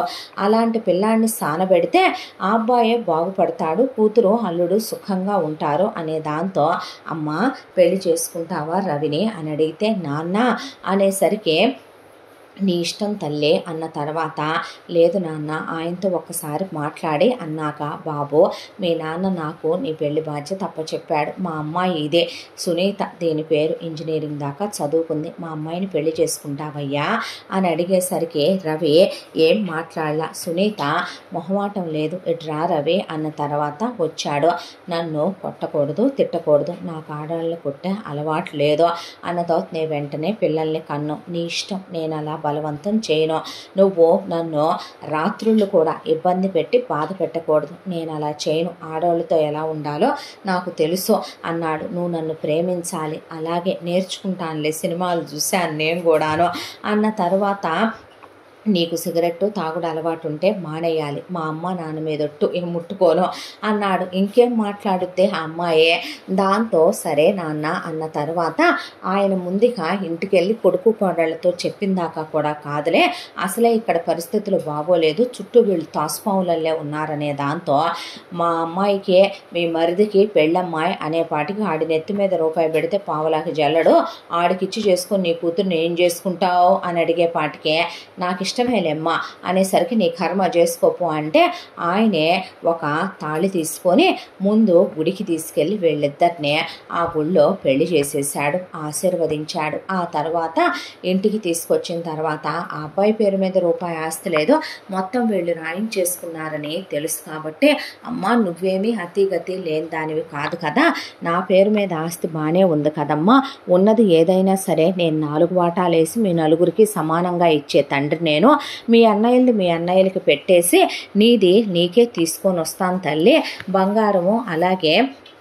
ఆస్తిపత్రాలు కూడా తెస్తానమ్మా, ఇక నుంచి మాతోనే ఉండాలి మీరని రవి అంటే అలాగేలే నాయన అన్న తర్వాత సునీత మనిద్దరం ఇప్పుడే ఫిజికల్గా క్లోజ్ అవ్వద్దు, టైం తీసుకుందాం, నిన్ను నేను అర్థం చేసుకోవాలిగా అంటే సరే అన్నాడు. ఆ అమ్మాయి వస్తూనే సూట్ కేసులో ల్యాప్టాప్ అవన్నీ ఫోన్లు అవి తెచ్చుకుంది. ఏంటివన్నీ అంటే నువ్వు ఫోన్ వాడవా, ల్యాప్టాప్ వాడవా అంటే తెలియదు నాకు ఇవన్నీ, అంటే నేను నేర్పిస్తాలే అనే స్నేహితుల్లాగా ఆ అబ్బాయితో మాట్లాడుతూ ఉండగానే సత్యం గారు అలా ఇంటికి వెళ్ళాడు. వెళ్ళిన మనిషి చెల్లికి ఇలా పెళ్లి చేసేసానయ్యా, మీకు చెప్పడం కుదరలేదు, రేపే రిజిస్టార్ ఆఫీస్కి వెళ్దాము, ఆస్తి మొత్తం 4 వాటాలు వేసేస్తాను, ఇక మీ భార్యలకు ఇవ్వాల్సిన బంగారం వెండి ఈ ఇల్లు మీరే ఉంచుకోండిరా, చెల్లికి అక్కర్లేదు, మీకు పెట్టాల్సిన ఆస్తులు పెట్టి 1 వాటా చెల్లికి కూడా అప్పచెప్పేస్తాను, చెల్లి దగ్గరే ఉంటాను, మీరు అప్పుడప్పుడు వచ్చి చూసెళ్ళండి అయ్యా అన్నాడు ఆయన. అలాగే నాన్నగారు అన్నాక భోంచేసి పడుకున్న మనిషికి నడిరాత్రి దగ్గొచ్చి మంచినీళ్లు చూస్తే పక్కన లేవు, మెలకు వచ్చిందని ఆయన హాల్లోకి వచ్చేపాటికి కొడుకులు 3 బెడ్రూముల్లో ఒకే రూములో కూర్చొని మాట్లాడుకుంటున్నారు. చూసావా మీ నాన్న ఎలాంటి వాడో, ఊచకోత కొయ్యాలి వాణ్ణి, పాపం తలవకూడదు, ఎన్నాళ్ళు అయ్యా బాబు ధర్మం బిచ్చం అందే ఎందుకు, కోట్ల రూపాయల ఆస్తులు వాడి పేరు మీద ఉన్నాయి, మీ అమ్మయ్యే ఎంత ఖరీదైన నగలు, వజ్రాల దగ్గర నుంచి పొదిగున్న నగలు మీ అమ్మవి, ఎన్ని నగలున్నాయి మీ నాన్న దగ్గర, ఎంత పెద్ద పెట్టెడు నగలు దాసేశాడు మీ అమ్మ, ఎన్ని ల్యాండ్లు ఉన్నాయి, ఎంత క్యాష్ ఉంది మీ నాన్న దగ్గర, అవన్నీ మనకే పెడతాడనుకుంటే ఆ దరిద్రపు మొహందే, అయినా మీ నాన్నకి మీ అమ్మకి సంసారం చేసుకోవటం తప్ప పని పాట ఏమీ లేదా, మీ 3 పుట్టారుగా కొడుకులు చాలదని మళ్ళీ ఆ పాపిష్టి దాన్ని కన్నారు, ఇంజనీరింగ్ దాకా చదివించారుగా, ఏ 2వ సంబంధమో 3వ సంబంధమో చేసి తోసేయొచ్చుగా దానికి కూడా ఆస్తిలో కోట్ల రూపాయలు వాటా పెడతాడంట, వీడిని పాపం తలవకూడదు అసలు, రేపు దానికి పెట్టిన తర్వాత ఇంకా మనకొచ్చేదేముంది, ఆల్మోస్ట్ కోట్ల రూపాయల ఆస్తి చేయి దాటిపోతుంది, ఏం మాట్లాడరేంటి అనే పాటికే కొడుకులు తన వైపే మాట్లాడతారు అనుకున్నాడు ఆయన. అంతా దాంట్లో కొడుకులు మా నాన్ననే అసలు ముక్కలుగా నరికేయాలి, ఈరోజు ఎటు మెదలకుండా పడుకోనివ్వండి, వాడికి ఇదే ఆఖరి రాత్రి, రేపు వెళుతూ ఏ యాక్సిడెంటో చేసో లేకపోతే వాడికి ఏదన్నా కలిపెట్టో పైకి పంపిస్తాం, దరిద్రం పోతే దరిద్రపు వెధవ, అసలు కూతురంటే ఎక్కడా లేని ప్రేమ కారిపోద్ది వీడికి మా అమ్మకి, మా అమ్మ తరపు వాళ్ళకు కూడా అంతే, ఇది అందరికన్నా చిన్నదని నెత్తిన పెట్టుకుంటారు, ఎవడమ్మా మొగుడు సొమ్ము పెడతాడో చూస్తాను వీడిని అని చెప్పి కొడుకులు 3 కూడా అనేసరికి అవన్నీ విని ఆయన అలా మంచినీళ్ళకి వెళ్ళిన మనిషి కూడా నిర్ఘాంతపోయే, తన కొడుకులే తనను చంపేద్దాం అనుకోవటం, తన కోడళ్ళే ప్లాన్ చెప్పటం, తన కూతుర్నే వెలివేసినట్టుగా వీళ్ళు మాట్లాడుకోవటం విన్న ఆయన, రామ్మూర్తి కొడుకులే అలా ఉన్నారు, నా కొడుకులు పత్తిత్తులు, ఎంతకాలం నుంచి నా పెళ్ళానికి మల్లెపూలు తెచ్చానన్న దగ్గర నుంచే నా పెళ్ళాన్నే పుట్టింటి దగ్గర దింపొస్తానన్న దాకా కొడుకులు ఆయన ఏ రోజు అడిగేవాడు కాదు, అసలు ఎలా ఉండండి అలా ఉండండి అని ఆయన ఎప్పుడూ చెప్పేవాడు కాదు, ఎన్నాళ్ళు వీళ్ళు అడుగులకి మడుగులొత్తినట్టు నటించింది ప్రేమతో కాదు, వీళ్ళు సర్పాలని ఆయనకు అర్థమైందే. దాంతో అలా కూర్చునే చాలాసేపు భార్య ఫోటో వైపు చూసే, తల్లిదండ్రుల్ని చంపే లోకకంటకులైన పిల్లల్ని అమ్మా నాన్నలే కంటున్నారా అని అలాగే పడుకొనే తెల్లాడే పొద్దున్నే లేచి ముందు ఏమీ మాట్లాడకుండా సైలెంట్గా ఇక్కడి నుంచి వెళ్ళిపోవాలి, ఆ తర్వాత పెద్ద మనుషుల్ని చుట్టాలు బంధువుల్ని పిలిచి పంచాయతీ పెట్టి పిల్లాస్తి పిల్లకి పెట్టాలి అనుకునే అలా పడుకున్నాడు. వీళ్ళు అన్న మాటలో ఆయన మనసులో భారీపోయిన తర్వాత కూడు కట్టుకుపోయిన దిగులో కన్న పిల్లలే ఆయన్నే కాలరా చేస్తాం అన్న మాటలు తీసుకోలేకపోవటమో కానీ రాత్రి పడుకున్న మనిషి పొద్దున్నే లేవలేదు. ఈయన పోయాడనే వార్త తెలిసే నాన్న అని పరిగెత్తుకుంటూ సునీత రవిని తీసుకొని వచ్చి ఆయన శవం మీద పడేసి అంత్యక్రియలు అయిపోయిన తర్వాత ఆయన శవంతోనే వీళ్ళు కూతురు రాకముందే వేలుముద్రలు నొక్కిచ్చేసుకున్నారు పత్రాల మీద. ఆస్తే కొడుకులు 3కి ఆయన రాసినట్టు. దాంతో నువ్వు బాధపడకని రవి దగ్గరికి తీసుకుంటే కౌగిలించుకొని ఏడ్చింది సునీత. ఆ తర్వాత దశదిన కర్మకాండలు అయ్యాక అన్నయ్య నాన్న నాకు ఆస్తిలో వాటా ఇస్తానన్నారు, ఇస్తే నేను వెళ్ళిపోతానన్నయ్య అంటే, అయ్యో పిచ్చి తల్లే, నీకు నాన్న చెప్పడానికి మొహం చెల్లినట్టు లేదమ్మా. నాన్న ఆయన స్నేహితుడైన ఒక ఆయన్ని నమ్మి, నాన్నకి స్నేహాలు పిచ్చి ఉంది కదా, వీళ్ళ నాన్న కూడా నాన్నకి చిన్ననాటి స్నేహితుడు స్నేహితుడేగా, అందుకేగా చదువు సంధ్య లేని ఇతనికి నిన్నిచ్చి పెళ్లి చేశాడు నాన్న, స్నేహానికి ప్రాణం ఇస్తాడు కదా. ఒక అతను వచ్చే వ్యాపారం చేసుకుంటున్నాను, షూరిటీ సంతకం పెట్టమంటే నాన్న షూరిటీ పెట్టాడమ్మా. అవతల అతను డబ్బు కట్టలేదంట. మన ఆస్తంతా కూడా ప్రస్తుతం కోర్టు గొడవల్లో నలుగుతుంది. ఇక అవన్నీ అయ్యేపాటికి 20 ఏళ్ళు 25 ఏళ్ళు పడతాయేమో. వస్తే వచ్చిన రోజు వచ్చింది అనుకోవటం, లేకపోతే మా ఉద్యోగాల మీద మేము బ్రతకటమేనో. అమ్మ బంగారం ఉందిగా అన్నయ్య, ఇస్తే గుర్తుగా తీసుకెళ్తాను అదైనా అంద అమ్మాయి. అయ్యో ఎక్కడుందమ్మా మీ అమ్మది నాన్కేడియం బంగారం, అరిగిపోయిన ముక్కలు అవన్నీ కూడాను, ఎత్తుకెళ్ళినా నీకే మూలకు అవన్నీనో. ఏమోలే అన్నయ్య పిల్లలకు వదిలేస్తావేమో అనుకున్నాము. ఈ ఇల్లు కూడా వాటా కావాలంటావా ఏంటి అనేపాటికి వద్దొదిన, పుట్టిల్లు అడుగు తినాలి అనో, అన్నలు వీధిలో ఉండాలనో అనుకునే చెల్లెల్ని కాదు నేను. మగపిల్లలకే వారసత్వంగా ఇల్లు వెళ్ళాలి, అది నాన్న రాసినా రాయకపోయినా ఈ ఇంట్లో మీరే ఉండండి. ఇక బంగారం మీ పిల్లలకే ఉంచుకోండి. ఇప్పుడు ఆ నాన్కేడియం గోల్డ్ కరగేసి మీరు నాకేం భాగాలు ఇస్తారులే. కానీ ఒక్కటన్నయ్య, నాన్న ఆస్తి తిరిగి వచ్చినా రాకపోయినా స్నేహం కోసం ఇచ్చాడు అంటున్నారుగా. నాన్న మంచి కోసమే ఇచ్చాడు. అవతల వాళ్ళకే దేవుడు వాళ్ళు చేసిన పాపానికి శిక్ష వేయకపోవడనే ఆ అమ్మాయి భర్తను తీసుకొని అక్కడి నుంచి వెళ్ళిపోతే పేడ విరగడైపోయింది. ముదరష్టపది నమ్మింది అనుకున్నారు. ఆ తరువాత వీళ్ళు ఇంటికి తిరిగి వచ్చారు. సునీత ఇంట్లో పరిస్థితుల్ని అబ్జర్వ్ చేయటం మొదలుపెట్టింది. రవి పొద్దున లేచిన దగ్గర నుంచి రాత్రి వరకు అన్నయ్యలు చెప్పారు అని 5 నిమిషాలు ఖాళీగా ఉండడు. ఆ పని ఈ పని, ఆ పని ఈ పని అని చేస్తూనే ఉంటాడు. అంతా దాంట్లో కూడా రవి బయటకు వెళ్ళిన తర్వాత రవి వదినలు సునీతతో ఆడుకోవటం మొదలుపెట్టారు. ఎట్రా అంటాం, ఆ అమ్మాయి చేత బండి అంట్లు తోమించటం, బట్టలు ఉతికించటం, వంట చేయించటం, ఇల్లు ఉడిపించటం, పనులు చేయించటం. రోజు రోజుకి సునీత క్షీణించిపోతూ, నేనెందుకు చెయ్యాలి అసలు పనులు, నాకేం పని వచ్చిందని చెయ్యాలి, మాకు రావాల్సిన ఆస్తులు కూడా మీరు పెట్టించుకొని నాతో పాచి పనులు చేయించటం ఏంటి, ఏ పాపాన పోతారు మీరనే పాటికి ఎక్స్ట్రాలు వాగితే ఇంట్లో నుంచి వాణ్ణి నిన్ను బయటికి గెంటుతాము, వాణ్ణి తీసుకొని బయటికి వెళ్ళి ఏదో చించేద్దాం అనుకుంటున్నావేమోనే నువ్వు, వాడికి పొట్ట పొడిస్తే అక్షరం ముక్క లేదు, నువ్వు తీసుకెళ్ళినా సరే నీ మొగుడు రూపాయి సంపాదించడానికి కూడా పనికిరాడు, రోడ్డు మీద ఉంటావా వాడిని తీసుకెళ్ళి అని అడిగేసరికి ఆ అమ్మాయి కళ్ళల్లో నీళ్లు తిరిగినాయి. రవి ఒక 500 ఇవ్వు అంటే ఉండు అని చెప్పి ఆ అమ్మాయి అడిగిందని ఒక రోజల్లా మనిషి అంతర్ధానం అయిపోయి లారీ మీద వెళ్ళి వచ్చి ఇదిగో 1000 రూపాయలు ఉంచుకో అంటే, ఎక్కడికి వెళ్ళావు నిన్నంతా, లారీ మీద వెళ్తానుగా డబ్బులు కావాలంటే, నాకు 1000 రూపాయలు నీకు 1000 రూపాయలు, వెళ్ళాను వచ్చాను, ఎప్పుడన్నా కావాలంటే అడుగు ఇస్తాను అని చెప్పాడు. చెప్పేసరికి ఆ అమ్మాయి ఇట్రా అనేసరికి వచ్చి కూర్చున్నాడు. కూర్చుంటే లారీ మీద వెళ్ళాల్సినంత ఇదేం వచ్చింది, ఈ వెట్టి చాకిరేంటి, ఏదైనా పని చేసుకుందాంగా, ఆ లారీ మీద వెళ్ళే బదులు పొలం తీసుకుని కౌలుకి వేసుకోవచ్చు కదా, పోనీ ఏదైనా షాప్ పెట్టుకుందాంగా అంటే, నాకెవరిస్తారు పిచ్చిదానా ఉద్యోగం, నేనేమైనా చదువుకున్నానా ఏంటి, అయినా పెట్టుబడి పెట్టకుండా పొలం కౌలుకి ఇవ్వరే, మా నాన్న ఏమైనా ఉన్నాడా నా వైపున మాట్లాడటానికి, నాకు పొలం పని వ్యవసాయం చేయటం వచ్చు, కానీ నాకు ఇవ్వరు కదా పెట్టుబడి లేకుండా అనే పాటికి ఆ అమ్మాయి కళ్ళల్లో నీళ్లు తిరిగినాయి. అంతా దాంట్లో రోజు రోజుకి వీళ్ళ అన్యాయాలు అరాచకాలు పెరిగిపోయే ఇలా 1 సంవత్సర కాలం గడిచిపోయింది.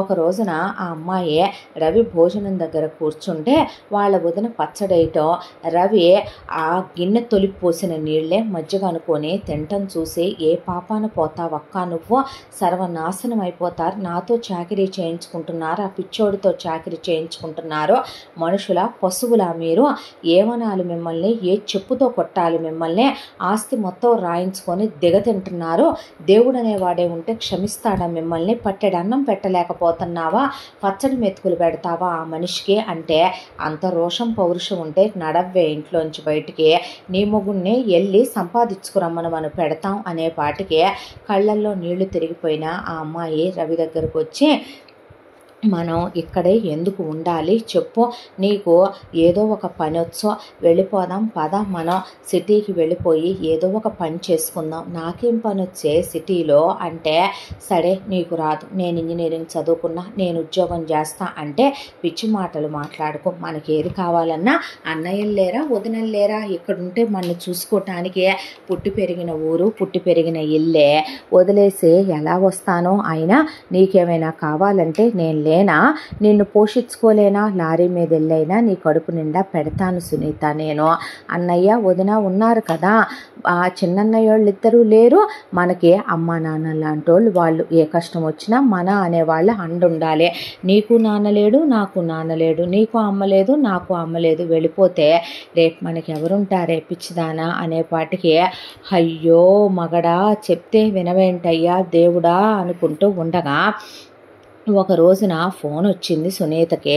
అర్జెంటుగా రామ్మ అనే వాళ్ళ మేనమామలు బాబాయిలు పిన్నులు పెదనాన్నలు చుట్టాలందరూ చేస్తే రవిని తీసుకొని వెళ్ళేసరికి ఏమైంది అందరూ ఇక్కడే ఉన్నారనేపాటికి ఏమవ్వటం ఏంటమ్మా, మీ నాన్నకి వీళ్ళు ఆప్తికం చేయమంటే చేయరంటమ్మా.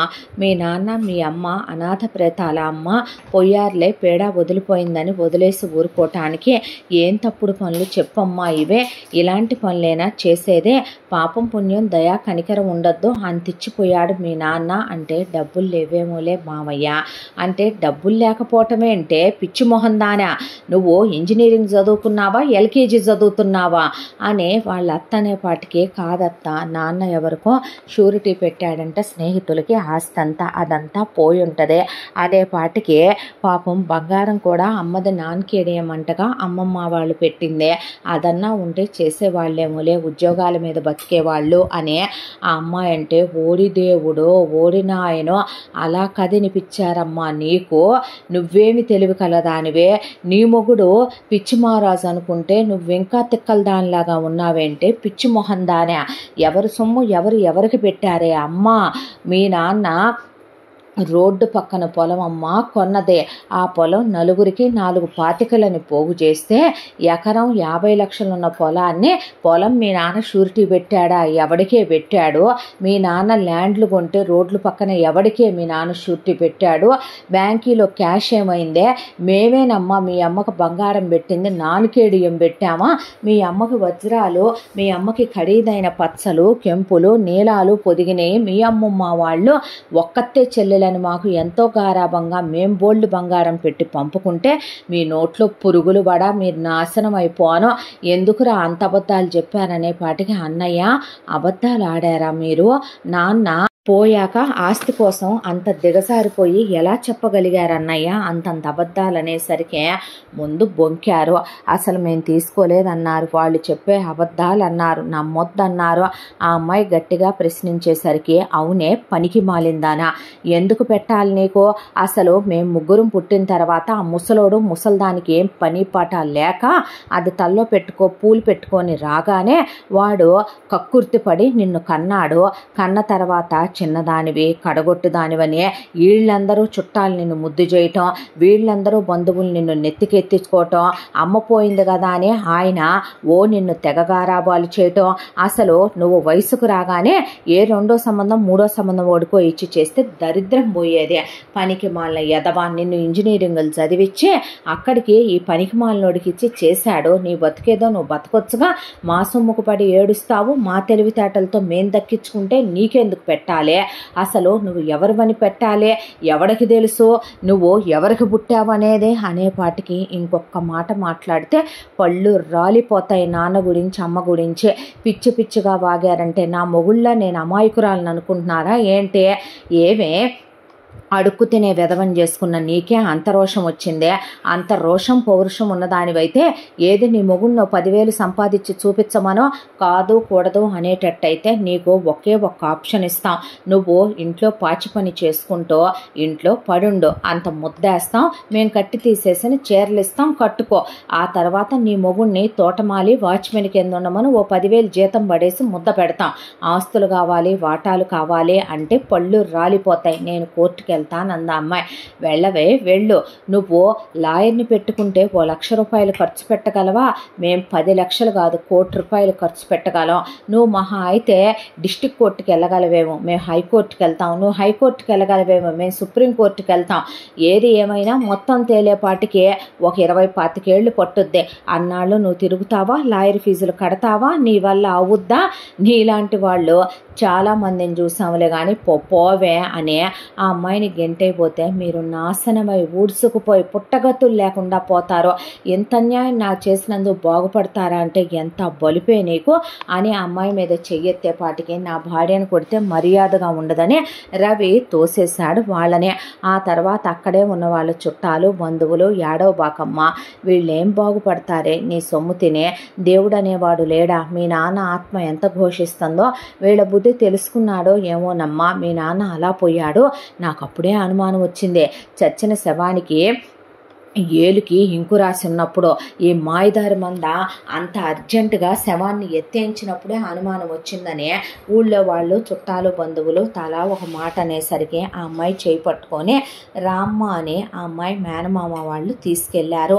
తీసుకెళ్ళిన తర్వాత కూర్చో తల్లి అనే బాధపడబాకమ్మ, దేవుడు అనేవాడు ఉన్నాళ్లే, పోనివమ్మ, వాళ్ళనే వేసుకొనివ్వు, వాళ్ళనే బాగుపడినివ్వు, వాళ్ళనే ఉద్ధరించమనో. ఇప్పుడు నీ జీవితానికి దేవుడు ఏదో ఒక మంచి దారి చూపించకపోడు అనే పెద్ద మామయ్య అంటూ ఉండగా ఏమండి అనే ఆయన భార్య చాలా మంచిదే, అంతా దాంట్లో దేవుడు ఎవరో ఒకళ్ళ రూపంలో వస్తాడు మనకి సాయం చేయటానికి అన్నట్టు వాళ్ళ పెద్ద మేనమామ భార్య చెప్పండి దానికి ఇప్పటికి ఇవ్వాల్సిన టైం వచ్చిందిగా అనేపాటికి అన్నట్టు మర్చిపోయానమ్మా అంటే ఏంటి మామయ్య అంటే మీ అమ్మమ్మ తాతయ్య చనిపోతూ మా కూతుళ్ళందరితో పాటు నీకు కూడా నువ్వు చిన్నదానివి ఒకగానొక మనవరాలివి అనే దాంతో తలా ఒక ఇంత బంగారం అని మాకు కూడా చెప్పలేదమ్మా, చేయించి 4 పెట్టెల్లో పెట్టిందే. ఆ 4 పెట్టెలు మా కూతుళ్ళకి పెళ్ళిళ్ళు అయిపోయినాయి, అమ్మమ్మ ఉన్నప్పుడే తలా ఒక పెట్టె బంగారం ఇచ్చేసింది. ఇదిగో అమ్మా నీకు ఇమ్మనమని, నీ పెళ్ళప్పుడే ఇమ్మనమంది, నీ పెళ్లిలో అమ్మమ్మ గుర్తుగా, ముందు ఇవ్వొద్దందని ఇన్నాళ్ళు మేము ఇవ్వలేదమ్మా అనే ఒక చిన్న బాక్సులో గోల్డ్ నగలుంటే ఆ అమ్మాయి ఒళ్ళో పెట్టారు.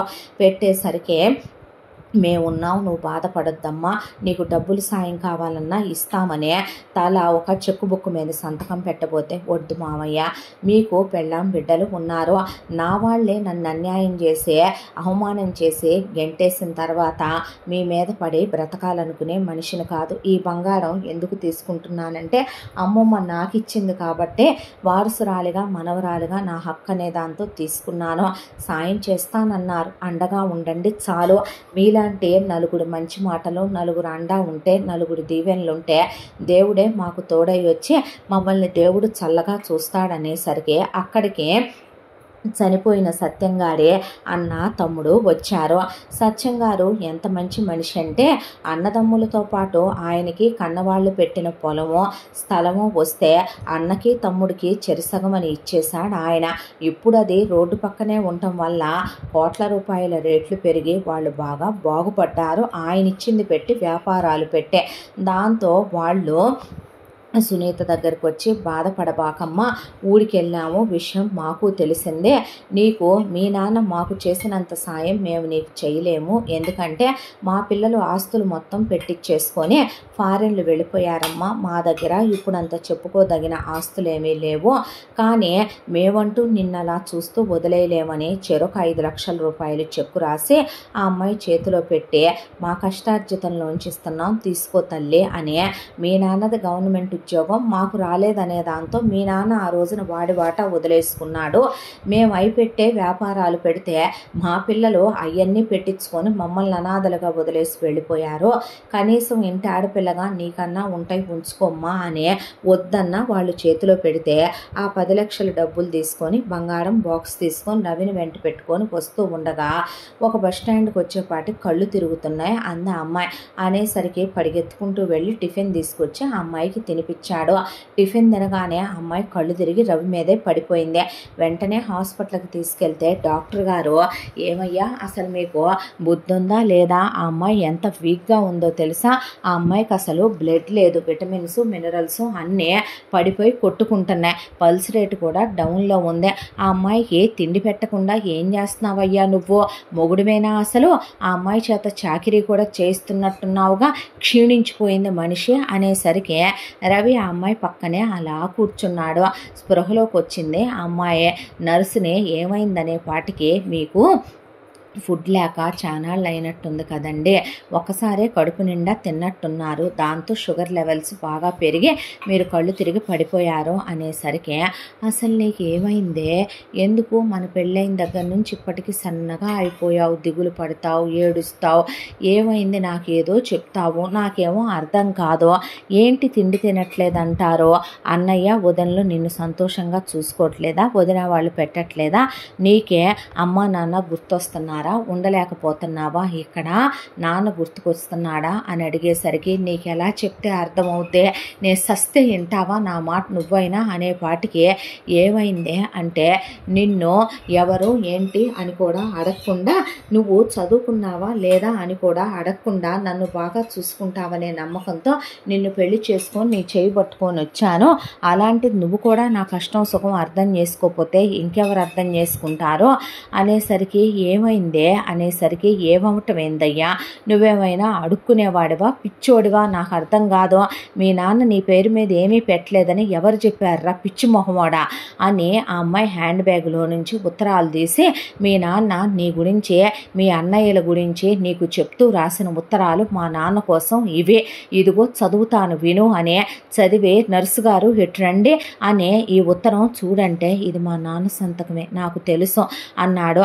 అర్థమైందా, మీ అన్నయ్యలో ఎంత మోసగాళ్ళో, మీ వదనలో ఎంత మోసగత్తెలో, ఇప్పుడైనా నమ్ముతావా, ఎంత స్వార్థపూరితమైన వాళ్ళో, నీ పేరు మీద రావాల్సిన 12.5 ఎకరాల భూమి, దాంతోపాటు స్థలాలు, దాంతోపాటు క్యాష్, మీ అమ్మ బంగారం మొత్తం నీ చేత సంతకం పెట్టించుకొని అన్యాయం చేసి నొక్కేశారా పిచ్చోడా, నీకే పచ్చడి మెతుకులు పెడుతుందే, సట్టిగడిగి పోసిన నీళ్లు పోస్తుంది మజ్జిగనే, పిచ్చి మొహమోడా, గంజిలో పోయే అన్నాన్నే ఆ గంజిలోనే ఒక ముద్దేసి పడేస్తున్నారు నీ మొహాన, నీతో వెట్టి చాకిరి చేయించుకుంటున్నారు, నేనేమైనా పని మనిషినా, ఇంజనీరింగ్ దాకా చదువుకున్నాను, మా నాన్న నన్ను అల్లాడు ముద్దుగా పెంచి పెద్ద చేసే కదూ నీకు అప్పచెప్పాడో, నా తోడబుట్టిన వాళ్ళు నన్ను మోసం చేశారో, నీ తోడబుట్టిన వాళ్ళు నిన్ను మోసం చేశారనే దాంతో నేను భరించి బయటికి వెళ్తే ఎలా బ్రతకాలో తెలియక, నీక చదువు లేదు, వెళదాము నేను బ్రతికించుకుంటానంటే నువ్వు బయటికి రావో, గొర్రె కషాయాన్ని నమ్ముద్దని నువ్వు ఆ మృగాలనే నమ్ముతున్నావో, వాళ్ళు ఎంత పెద్ద ద్రోహులో తెలుసా, ఎంతెంత ద్రోహాలు చేస్తున్నారో తెలుసా, మీ వదల్లో నాకు తిండి పెట్టట్లేదో, నీకేది పెడుతున్నారో నాకు అదే పెడుతున్నారు, నేను ఆ పచ్చడి మెతుకులు తినే అలవాటు నాకు లేదో, అలా అందరూ తిన్న తర్వాత మిగిలిపోయిన ఎంగిళ్ళు తినే అలవాటు నాకు లేదో, ఇంట్లో నాతో ఏ రోజు నేను పుట్టాక చేసి ఎరగను, అలాంటిదే అంట్లు తోమించటం, బట్టలు ఉతికించటం, బావిలో నీళ్లు తోడించటం, బాత్రూములు కడిగించటం, అదేమంటే ఇంట్లో నుంచి బయటికి గెంటేస్తాం, వెళ్ళిపోమ్మంటాం, నీకు చెప్దామంటేనేమో అన్నయ్యలు దేవుళ్ళు, వదినలు దేవతలు అనే పూజిస్తావు నువ్వు, నా కర్మ ఇలా కాలిపోయింది, నేను పోతేనన్నా పోతేమో అనే పాటికి రవికి అంతా దాంట్లో ఆ అమ్మాయితో చాకిరీ చేయించారన్న మాటకి చాలా బాధేసింది. భార్య అంటే రవికి చచ్చేంత ప్రాణం. దాంతో కోపం మీద విసురు మీద రవి సునీతను వెంట పెట్టుకొని వెళ్ళి, అన్నయ్యలు వదినల్నే నాకు రావాల్సిన పొలం, నాకు రావాల్సినవన్నీ రాయించుకున్నారా, దొంగ సంతకాలు పెట్టించుకొని మీరు బాగుపడతారా, నాన్న నా పేరు మీద రాసింది మీరెలా కాజేస్తారు, ఇప్పటికిప్పుడు నాకు మొత్తం కావాలి, నాదంతా నాకు తిరిగి ఇమ్మనే పాటికి అన్నలు ముగ్గురు 3 దెబ్బలు వేశారు. వదినలు కూడా కొట్టడానికి వస్తుంటే ఆ అమ్మాయి ఆపేసే పాటికి, ఒక్క వదిన ఆ అమ్మాయిని చేయి చేసుకునే పాటికి ఆవేశం కట్టలు తెంచుకుంది. హైటు వెయిట్ పర్సనాలిటీ ఉంటాడు. దాంతో గేదెల్ని గొడ్లని తోలేటటువంటి చండ్రాకోలు ఉంటే అది తీసుకొని అన్నల మీద వదినల్ని పడేసి తుక్కు కింద కొట్టి వదిలిపెట్టాడు రవి. దాంతో ఇంట్లో నుంచి బయటికి నడవండని వీళ్ళ మొగుడు పెళ్ళాలనే గెంటైపోయే టైంలో కరెక్ట్గా రవి వాళ్ళ చుట్టాలు బంధువులు వాళ్ళ అమ్మ తరపు వాళ్ళు అక్కడికి వచ్చారు. వచ్చి అయ్యా రవి అని చేతులు పట్టుకుంటే, ఏంటి మావయ్య అని అడిగేపాటికి, నువ్వు మాతో రావాలయ్యా అంటే దేనికేందిరా, మీ అమ్మకి ఆస్తులు వద్దని మీ నాన్న మీ అమ్మని పెళ్లి చేసుకున్నా, మీ అమ్మకి మా అమ్మ నాన్న 1 ఎకరం పొలం పెట్టారయ్యా, రోడ్డు పక్కనే పొలం మీదే మీ అమ్మ పొలం, మీ అమ్మకి నువ్వు ఆఖరణ పుట్టావని నువ్వంటే చాలా ఇష్టం రా, దాంతో మీ అమ్మ ఆ పొలం ఎకరం నీ పేరు మీద ఏనాడు రిజిస్టర్ చేసేసిందే, మీ అమ్మ పొలంలోనే ఇప్పుడు మోటార్ ఉంది, మీ అమ్మ పొలంలోనే నీళ్ళ చెరువు ఉంది, ఆ పొలంలో నుంచి వదిలితేనే మీ అమ్మకి కుడివైపు ఎడంవైపు మీ అమ్మకి ముందు వెనక మా పొలాలు ఉన్నాయ్యా, అక్కజెల్లెళ్ళు అన్నదమ్ములే, మా పొలాలు తడవట్లేదురా, ఆ పొలం మీ నాన్న ఎవడో ఒకటి కౌలుకిచ్చాడో, ఆ పొలం ఒకల వెధవ మాతో పందానికి సచ్చినట్టు మీ పొలాలు కూడా అమ్మితే నాకు అమ్మండి, లేదంటే మీ పొలాలు పండకుండా చేసేస్తాను, నీళ్ళు వదలను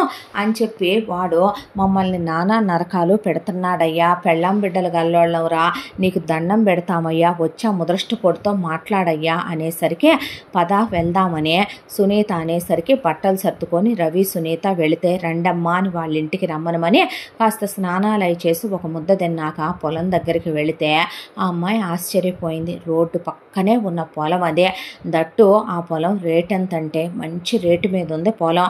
అయితే రవి, ఏంటి పిచ్చి పిచ్చి వేషాలు వేస్తున్నావంట అని కౌలోని అడిగేసరికి, మా పిల్లాడి పేరు మీదే ఉంది పొలం అనేసరికి, పళ్ళు రాలిపోతాయి, ఇక నుంచి నువ్వు మా పొలం కౌలు చేయక్కర్లేదు, ఏం చేయక్కర్లేదు, నడు బయటికి అన్నాడు రవి. అనేసరికి వాడు తిట్టుకుంటా వెళ్ళిపోయాడు. వెళ్ళిపోయిన తర్వాత రవి, ఈ పొలం అమ్మేద్దాం సునీత, అమ్మేస్తే నాన్న ఊళ్ళో 3 ఎకరాల పొలం వస్తుంది, అక్కడే పొలం కొనుక్కుందాము అన్న తర్వాత, వద్దు రవి అందే, మీ అన్నయ్య వదినలు పగపట్టిన త్రాచులు లాంటి వాళ్ళు, మనం అక్కడికి వెళ్ళి పొలం కొనుక్కొని నువ్వు నేను కష్టపడే ఆ పొలంలో పంట వేసిన ధాన్యాన్ని చేతికి రానివ్వరు, ఏ కుప్పలు తగలబెట్టడమో, లేదంటే నీ మీద నా మీద ఏ అన్యాయాలు అరాచకాలు దొంగతనాలు అత్యాచారాలు, లేదంటే ఏ పాములు లాంటియో వదిలి కూడా మన మీదే పెట్రోల్ పోసి దహనాలు చేసినా కూడా మీ వాళ్ళని నమ్మలేము, అసలు మనం ఎక్కడికి వెళ్ళొద్దు, మీ అమ్మ ఊరంటే మంచిదేగా, మీ చుట్టాలందరూ కూడా ఉన్నారుగా, ఈ పొలంలోనే మనకు ఒక ఇల్లు వేసుకొని ఇక్కడే ఉందాం, నా దగ్గర 10 లక్షల క్యాష్ బంగారం ఉందిగా, అందులో 1 లక్ష రూపాయలు తీస్తాను, ఇంట్లో సామాను మహా అయితే గనక ఒక 20,000 అవుతాయేమో, మనకే ఒక 50,000 పెట్టి ఒక నెట్టాడి ఇల్లు వేసేసుకుందాము, కాస్త ఫ్యాన్ అయ్యి కొని తెచ్చుకుందాం, ఈ పొలం మనమే కౌలుకేసుకుందాం రవి అని చెప్పిన తర్వాత, సరే నీ ఇష్టం అన్నాడు. అప్పటికే అబ్బాయి మనసు చాలా బాధగా దిగులుగా ఉంది, ఇలా చేశారే అన్నలు అనే దాంతో. ఆ అమ్మాయిని, నన్ను క్షమించవా సునీత అంటే, ఇప్పుడు నువ్వు నిన్ను నేను క్షమాపణలు అడిగే స్థితిలో ఉన్నామా పిచ్చోడా అన్న తర్వాత ఆ పొలం సాగు చేయటం మొదలుపెట్టాడు రవి. అంతా దాంట్లో సునీత ఇల్లు పొలంలోనే కాబట్టి అలా కూర్చుంటే పొలం ఎలా చేస్తున్నాడా సాగని చూస్తే, ఇలా చేయాలి అలా చేయాలని తను సాగు చేస్తూ పెళ్ళానికి కూడా చెప్పేవాడు. అంతా దాంట్లో ఈ గొడవల్లో ఈ కంగారుల్లో పడి వాళ్ళిద్దరూ ఏకమవ్వలేదన్న సంగతే వాళ్ళిద్దరూ మర్చిపోయారు. అంతా దాంట్లో రవికి సునీత అంటే చచ్చేంత ఇష్టం. సునీత తను ఖాళీగా ఉండకూడదనే దాంతో అత్తగారు ఒకప్పుడు పాడి చేసేదే అనే విషయం విని ఉన్నది. దాంతోనే ఒక 2 గేదెలను కొనుక్కొని ఆ అమ్మాయి కూడా పాడి చేయడం మొదలుపెట్టింది. పాలు అక్కడే కాస్త అమ్మితే 4 రూపాయలు వస్తున్నాయి. పొలంలోనే పచ్చిగడ్డి అవి దొరుకుతాయి కాబట్టి కాస్త చుట్టాలది కూడా రవి వాళ్ళ చుట్టాలు ఎండుగడ్డి అది ఇచ్చి సాయం చేస్తున్నారు. కాస్త ఇప్పుడు వాళ్ళ పరిస్థితి కుదుట పడిందే. ఇంత దాంట్లో రవి సునీత కోసం పూలు తీసుకురావటం, ఆ తర్వాత సునీత కోసమని మంచేసి ఆ మంచి మీద మెత్తగా దుప్పటేసి, రా చూడు పౌర్ణమి ఎలా ఉందో అని ఆ పైకే భోజనం తీసుకెళ్ళి తిందాం రమ్మనమని, మూన్ లైట్ డిన్నరా అని ఆ అమ్మాయి నవ్వితే, ఏమో నేను చదువుకోలేదుగా నాకు అవన్నీ తెలియదు అనేసరికి ఆ అమ్మాయికి బాధ అనిపించే, నేర్చుకుందో కానీ రమ్మనమని మొగుడికి చదవటం రాయటం ఫోన్ వాడటం, ల్యాప్టాప్ అన్నప్పుడు ల్యాప్టాప్ గుర్తొచ్చింది. ల్యాప్టాప్ గుర్తొచ్చేపాటికే మనం హడావిడిగా వచ్చేసాం కదో, అక్కడ మీ అన్నయ్య వాళ్ళ ఇంట్లోనే నా సామాను కొన్ని ఉన్నాయి, అలాగే ల్యాప్టాప్లు ఫోన్లు కూడా వదిలేసి వచ్చాను, పద వెళ్ళి తెచ్చుకుందామని రవిని వెంట పెట్టుకొని అక్కడికి వస్తే మా సామాను ఉన్నాయి అనేసరికి అడుక్కు తినే వాళ్ళ సామాన్లు మేము ముట్టుకోము, ఆ మూలకి ఇసిరేసాం అనేసరికి వెళ్ళి అమ్మాయి వాళ్ళ సామాన్ తీసుకొని బయటకు వచ్చి వీళ్ళు బస్సు ఎక్కబోతుంటే రవి అంతకుముందు లారీలకు వెళ్ళిన బాబాయ్ కనపడ్డాడు. ఏరా రవి, అసలు కంటికి కనపట్లేదు, బాడుక్కి పిలుద్దామంటే ఏడకెళ్ళావయ్యా అనేపాటికి ఇక్కడ ఉండట్లేదుగా బాబాయ్, వెళ్ళిపోయాంగా మా అమ్మ వాళ్ళ ఊర్లో ఉంటున్నాం, పొలం సాగు చేసుకుంటున్నాను, 1 ఎకరం పొలం మా అమ్మ నా పేరు మీద పెట్టింది అనేపాటికి నేను కూడా ఉండట్లేదయ్యా, ఒంట్లో బాగోట్లేదు, వెళ్ళిపోతున్నాను, ఈ లారీ ఆఫీసు ఎవరో ఒకళ్ళకే అమ్మేద్దాం అనుకుంటున్నానురా, ఎవరైనా తెలిసిన వాళ్ళు ఉంటే చెప్పయ్యా, ఈ ఎదవలో నీకెంత అన్యాయం చేశారో ఊళ్ళో వాళ్ళందరూ ఓస్తున్నారయ్యా, మీ అన్నలు ముగ్గురిని మీ నాన్న కడుపున అలాంటి అప్రాచ్యపు సుంటలు ఎలా పుట్టారని అందరూ అనుకుంటున్నారు, సిగ్గన్నా లేకుండా తిరుగుతున్నారా మీ అన్నలు వదినలు, సిగ్గులేని మంద అంటే మోసపోయిన వాడు తల దించుకునే రోజులు, మోసం చేసిన వాడు తలెత్తుకునే రోజులు బాబాయ్, మేము సిగ్గుపడాలి కానీ వాళ్ళకెందుకు ఉంటుంది సిగ్గు అని రవి అంటూ ఉండగా, బాబాయ్ ఎంతకి ఇచ్చేద్దాం అనుకుంటున్నావు, ఎన్ని లారీలు ఉన్నాయి అని అమ్మాయి అడిగితే ఏం కొత్తవి కాదమ్మా, సెకండ్ హ్యాండ్ అయ్యే, ఇదిగో ఇంతకి ఇచ్చేద్దాం అనుకుంటున్నానమ్మా అంటే,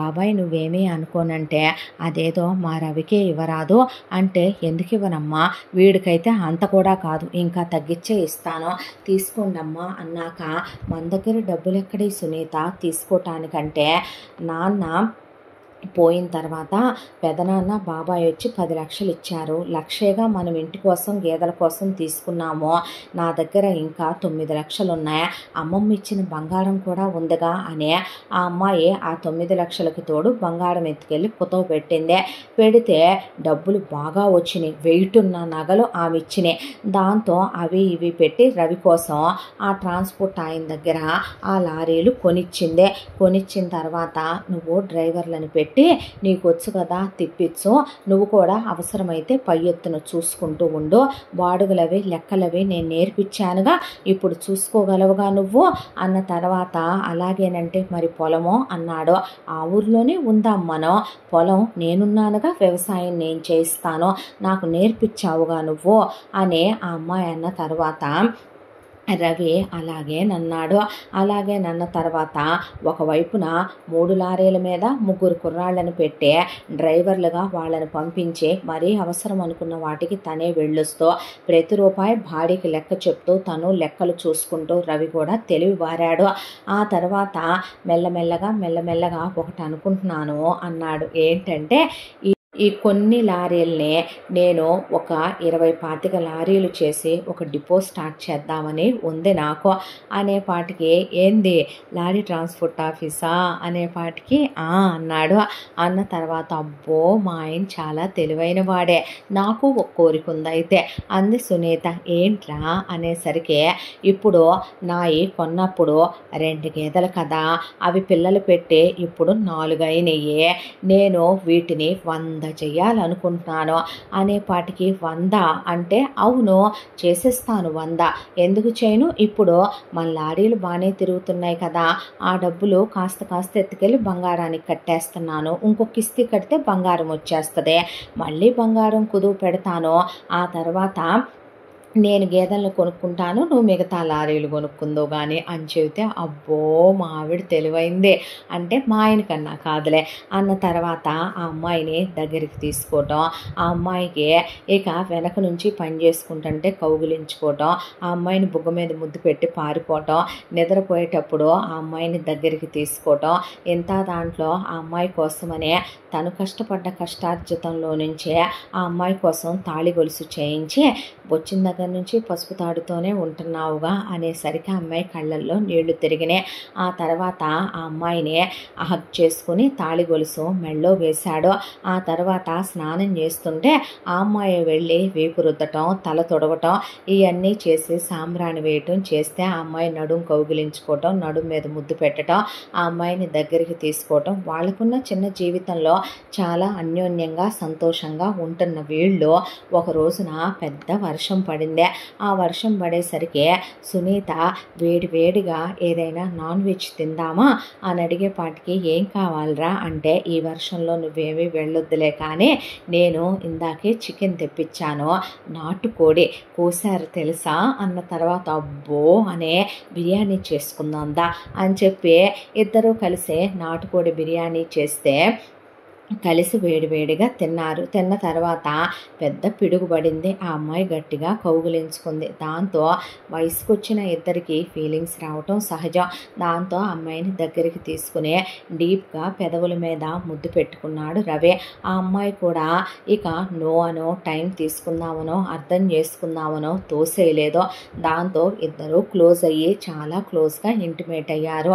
నెక్స్ట్ డే నేను వెంటనే పిల్లల్ని కనాలనుకోవట్లేదు అన్న తర్వాత ఒక్కసారికే వచ్చేసుద్దా, రాత్రేమి నువ్వు ఒక్కసారి కలవలేదో, 5-6 సార్లు అయ్యింది మనకి అన్న తర్వాత డాక్టర్ దగ్గరికి వెళితే ఆవిడ ముందు ప్రెగ్నెన్సీ రాకుండా ఒక ట్యాబ్లెట్ ఇచ్చి కాపర్టీ వేయించుకుంటావా అమ్మ అంటే, అమ్మో నాకు భయం అంది సునీత. నేనే వాడతానులేండి డాక్టర్ గారంటే కొంచెం సేఫ్గా అలాగే లేండి అన్నాడు. అన్న తర్వాత ఆ అమ్మాయి రవికి సంస్కారం నేర్పించింది, తెలివితేటలు నేర్పిస్తుంది, మాట్లాడటం నేర్పిస్తుంది.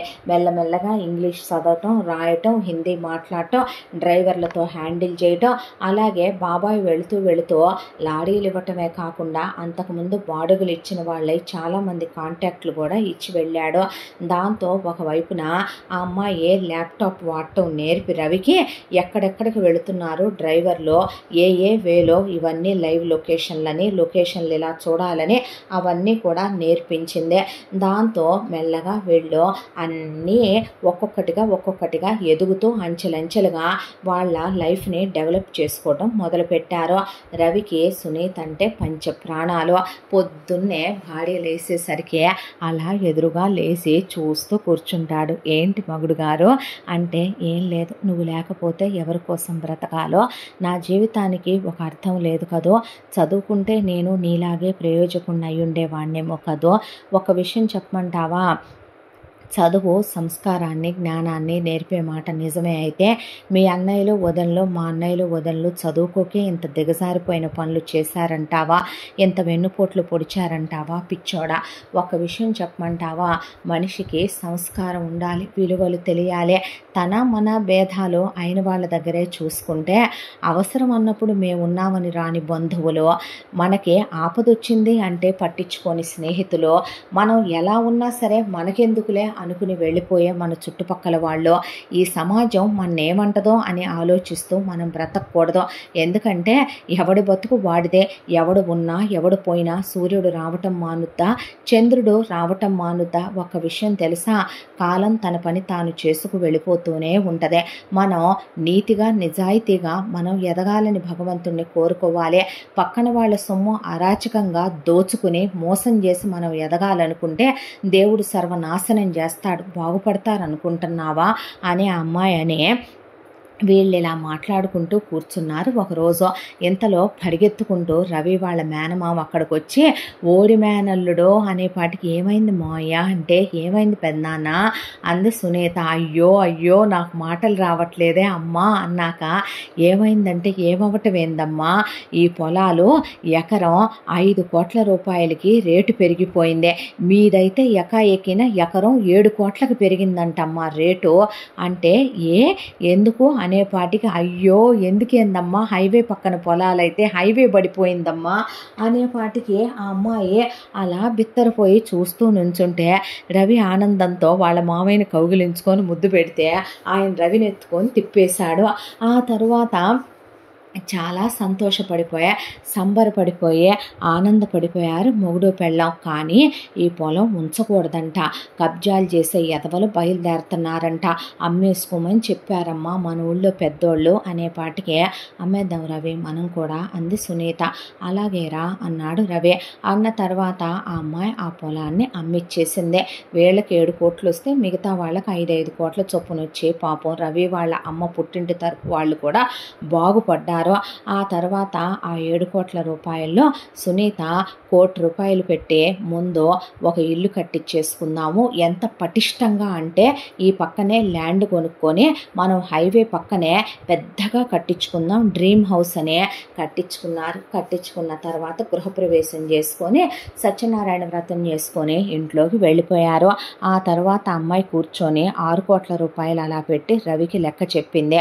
నేను డైరీ ఫామ్ కోసం అని చెప్పి 1 కోటి రూపాయలు తీసుకుంటున్నాను రవి, ఇదిగో ఈ 1 కోటి రూపాయలు నువ్వు అనుకున్నావు కదా పెంచాలి అని చెప్పి, ట్రాన్స్పోర్ట్ ఆఫీస్ చెయ్యాలి అని చేసుకో, కాకపోతే ఫస్ట్ లారీలు కొనకు, సెకండ్ హ్యాండ్యే తీసుకో అని చెప్పింది. అలాగేననే రవి ఆ డబ్బులు పెట్టి మరికొంత లోన్గా తీసుకోవాల్సిన అవసరం కూడా పడి మొత్తానికి లారీలన్నీ కంప్లీట్ చేసుకొచ్చుకోవటం మొదలుపెట్టాడు రవి.